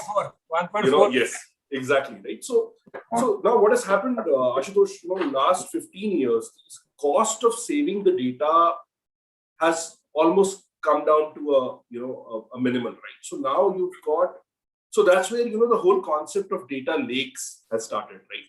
Earlier it was databases. Now they're calling it even data dumps, right? Because, we don't know, when will we need that data, right? So because the cost of storage has gone down, and now you don't need to invest as an organization to buy hardware, right? You have got public cloud data providers who give you the ability to store, ramp up, ramp down as you need, right? And it's pretty cheap because it's, distributed computing, it's just pretty, but to your point, right? The point around useful data and meaningful data, I think that's an ongoing journey, right? As organizations mature, they understand their data very well. They have the right data cataloging, data governance principles in place, right? They tend to realize that, okay, what are the data sources that are working for me, that are adding value to my business, as well as the analytics use cases, right? So there has to be a constant effort, I would say, as we help clients, right? So there's a constant focus on identifying the right data within your organization's data pool and, testing it. So there are a lot of techniques and innovation that is happening, Ashutosh, right, in the industry, right? Now you have the tools and technologies to, speed up that cycle, right? You can build automated, sort of engines to detect anomalies. You can, build data pipelines which are very effective, right? And then, set up a data governance mechanism, right? Obviously, a lot of industry and domain context comes into that. Okay. Thank you so much. So I'll go back to Amit right now. Is Amit there? Okay. I'll come back to Amit. Paramjit? Yes, I'm there, Ashutosh. All right, Amit. So this question also troubles me all the time, that this government, storing citizen data, right? And not just data based on Aadhaar or any other government schemes, but they're also culling data from Twitter, from WhatsApp, and probably other channels where people are interacting. So how desirable is it for a government to have access to so much of citizen data? And what are the risks arising out of government? Because you've spoken about the welfare, the positive aspect of it, right? But there are also risks because the governments are also political parties in a way, because there's something behind a government. They also fight elections, right? We've seen Cambridge Analytica, we've seen US elections. So what are the risks out of a government having so much of customer data, their demographics, their likes, their dislikes, and all that, right? What's your take on that? So my immediate answer, and the first answer is that, as you said, with great amount of data, it comes great responsibility. And who is more responsible than government? As in, we all I was part of government for almost 8 years as working in CAG of India, and I've seen operations in government as well as in private. But trust me, the responsibility of government is paramount, and the democracy, the setup which we have in place is not as fragile as public thinks that it can crumble down. There is a setup process, and it can't crumble down with one political party wishing to do something. There are checks and balances with government within our constitution, which ensures that ensures that the personal data of individuals are protected. Had not that been the case, probably as in the cases like Cambridge Analytica and all others would be popping up every now and then. So being part of the government advisory business, seeing both sides of the table, I understand the responsibility of government is to protect the data of individuals. But having said that, if there is a leveraging of data done by private institutions, businesses to provide better services to the government, to the citizens, why not government? Of late, with the power of data, government has also seen citizens as their customers, because the more they are engaged, the more they're satisfied, it means the government is proving or providing welfare and is policy in the right manner. So I am a strong proponent of using data by government for benefit of welfare. But yes, it comes with a responsibility. I'm sure our government, our systems are well curated enough to take care of that. I hope they fix responsibilities well, because people do change, the political parties change. So I hope they do that. With that, I'll go to Panji. You have been helping customers in digital transformation. I just want to understand, are the companies ready? For example, we're talking about big companies, but our smaller companies and MSMEs, how ready they are in terms of using their data and leveraging their data, because often they do not have the right capability, the right the right people with them. So how ready they are to use their data to change their business, to fight with maybe bigger businesses, or to transform their businesses? What do you think? If you look at the organizations or the businesses using their own data, which we generally call as the first party data, right, which they own, which they have generated. So with that data, how ready they are, that depends upon when they started thinking about data and using it for their benefit. If they have started to think now, those are the organizations who are still lagging behind, because they have themselves not overcome the silos they have created within their organizations. So the first step, sorry? Do you pattern the kind of businesses which are still thinking or are yet to think? Any patterns in the industry? So I guess retail is much ahead, as I said earlier. So retail is much ahead because they became online and on digital much ahead of other businesses.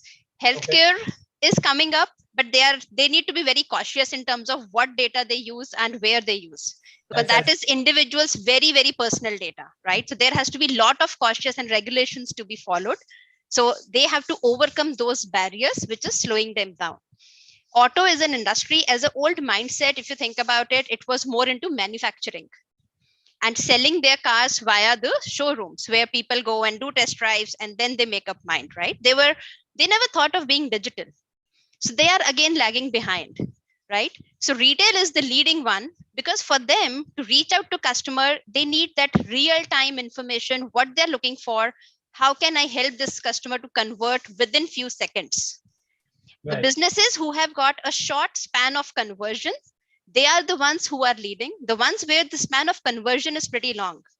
In case of auto, it is pretty long, right? In case of travel also, you start planning your travel, and 80% of the audience, they take 2 to 3 months of time to plan their travel, right? So that is where, again, there is a long conversion time. And the data that exists is again with different agencies, what kind of data they have, where does it sit? So the biggest challenge for the organizations who are thinking now is to consolidate even their first party data. Forget about thinking of any other data. So that is the basic place where they are. Retail is definitely leading. They started collecting this long time back. They do real-time customer targeting, and they are able to convert them quick. So the journey has started. The pace is different for different industries.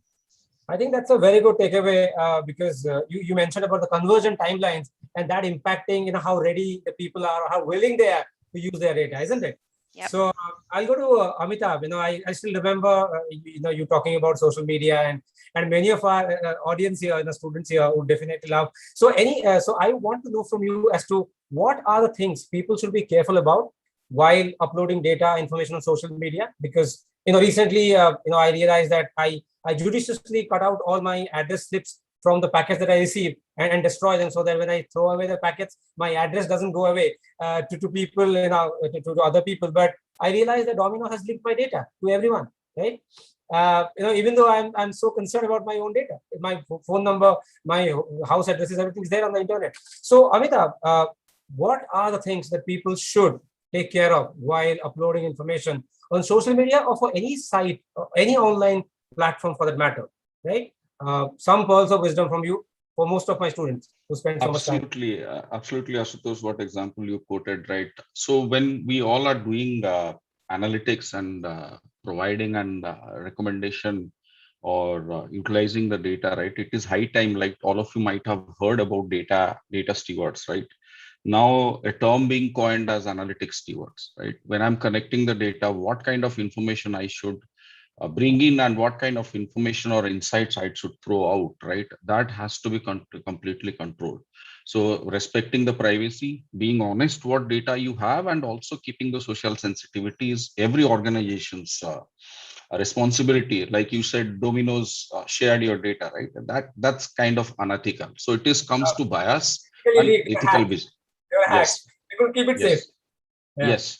So guys, there is no silver bullet for this, right? Right? There are less cops in the market in this world, but there are a lot of thieves, right? One cop to probably 100 or 1,000 thieves are there. So it is the essence of each individual like us, whose data, whose personal data, whose personal healthcare data, how you want to share it. It is purely basis of your concise. Who is asking you that data, right? What kind of data? You cannot share your OTP. You cannot share your Aadhaar card number with everybody. You cannot share your SSN data with everybody, right?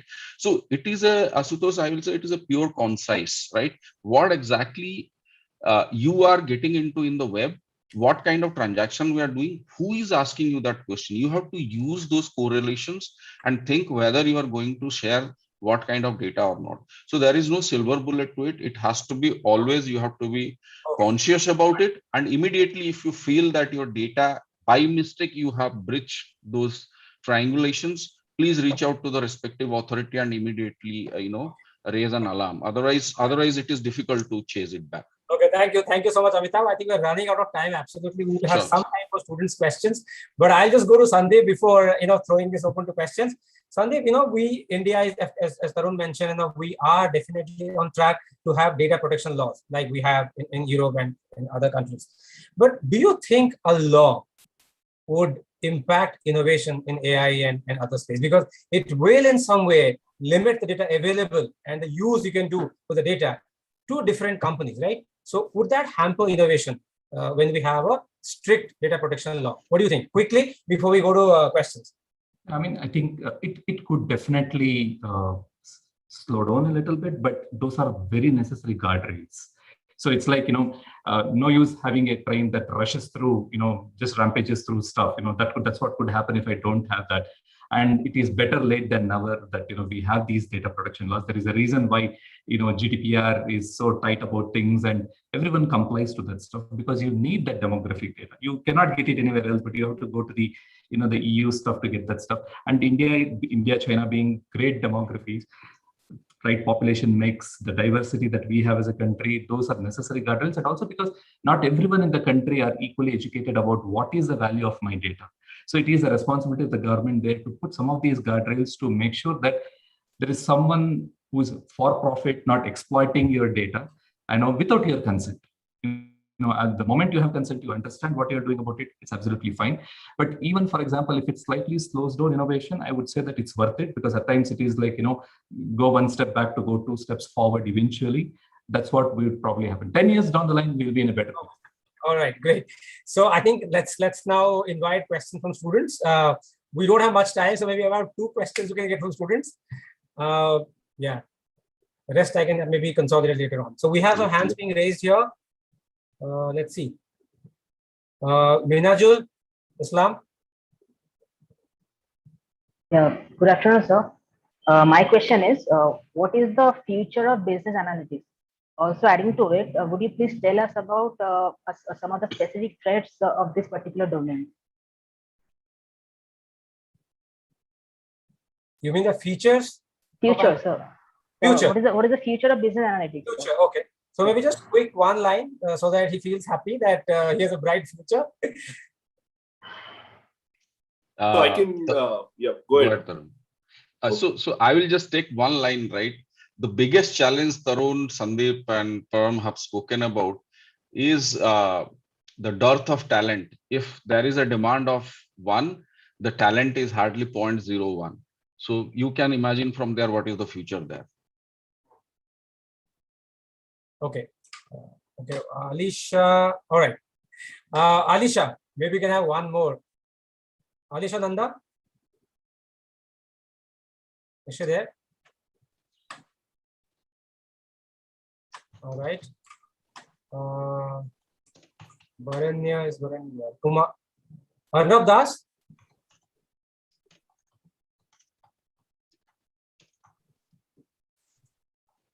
Barnali, Avinav, I see a couple of more hands. So sorry, I was unable to unmute. So my question is that being an analytics student, we are running right now, of course, we're in a very basic level right now. Apart from all the coding and the maths, the statistics, anything extra do we need to incorporate within ourselves to become a successful analytics person in future and have a successful analytics career? I can answer that. Go ahead. Sure. So Alicia, tool, technology, coding is definitely the foundation. But what analytics need is your acumen to combine that with data, to combine that with business, right? So you should have that acumen to learn and understand business and its nuances, because not same outcomes will apply in the same way to every business. So that is one. And the second most important thing in data is the innovation of thoughts. Today, if you are debugging a problem, you're providing a solution, it may work for this particular client, but the same solution under circumstances, whatever the other client is, will not work. So if you are, for a very small example, right, you see a conversion rate dropping in the journey. Today, you give one solution. Can that work for every client? No, it will not. So the innovation of your thought is definitely something which is to be practiced.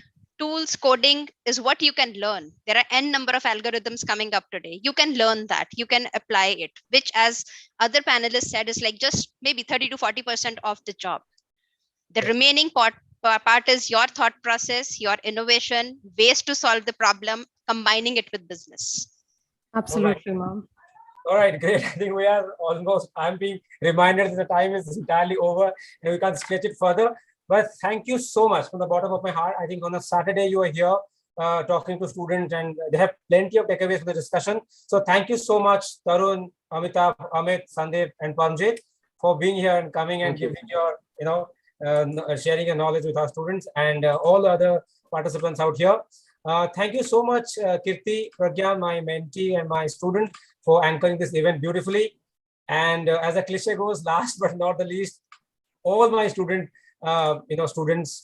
faculty colleagues, all of the guests who are there in this panel discussion for sitting through the discussion and making it interesting through questions and interaction. So thank you, everyone.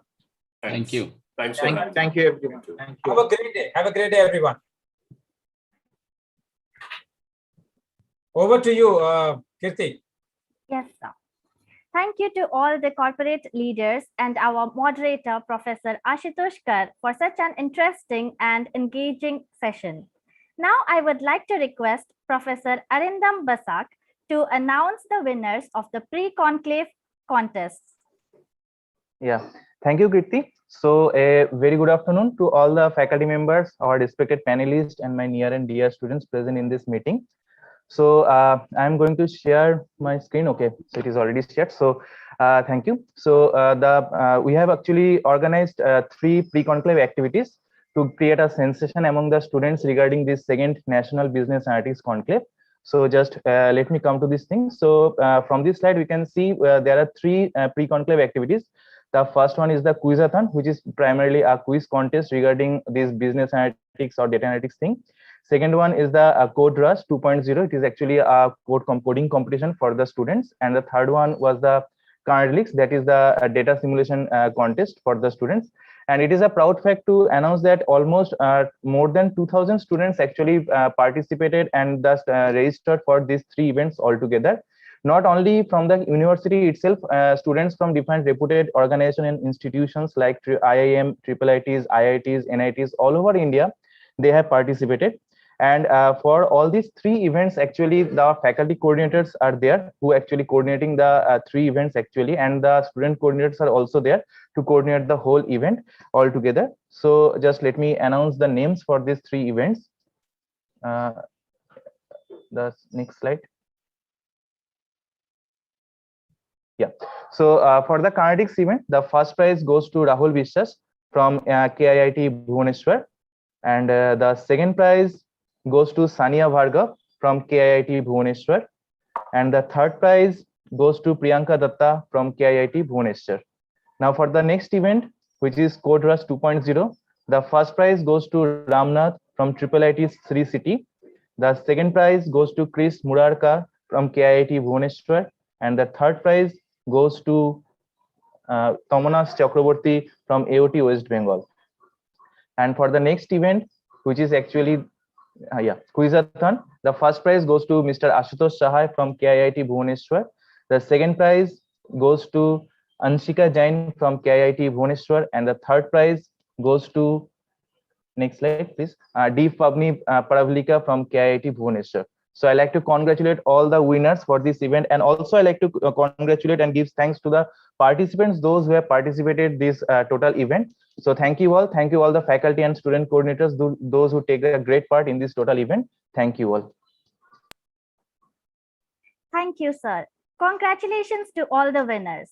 Now let's sit back and enjoy a short video made by the school's media club.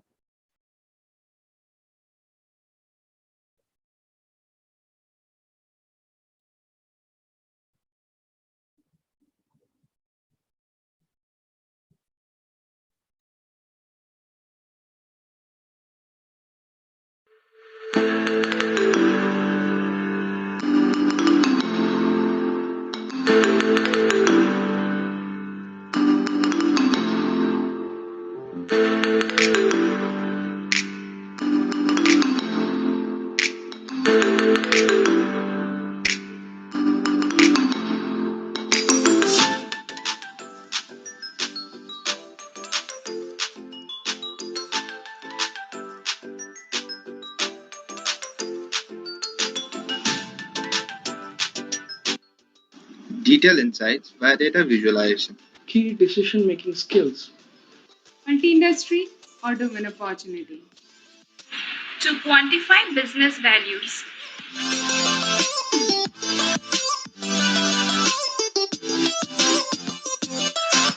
In this course, you will learn about different analytical tools, and using that, you will know how to solve different business problems, and that will help to bag a job in analytics domain.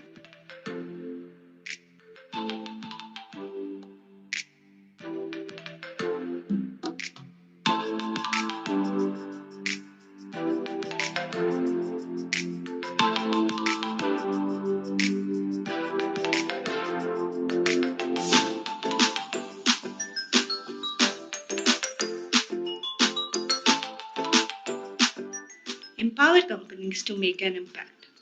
Empower companies to plan for growth. Elevate operational efficiency.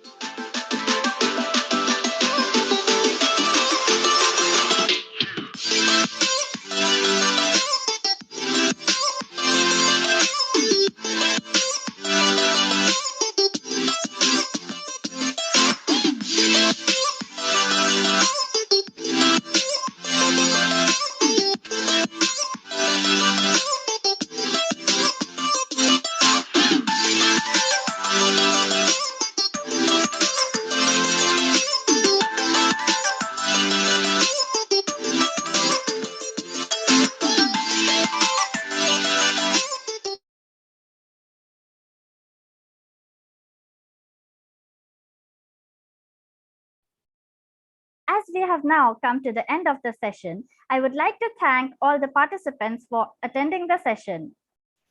We all will take a short break, and we will meet at 2:30 p.m. in the respective workshops. Thank you, everyone.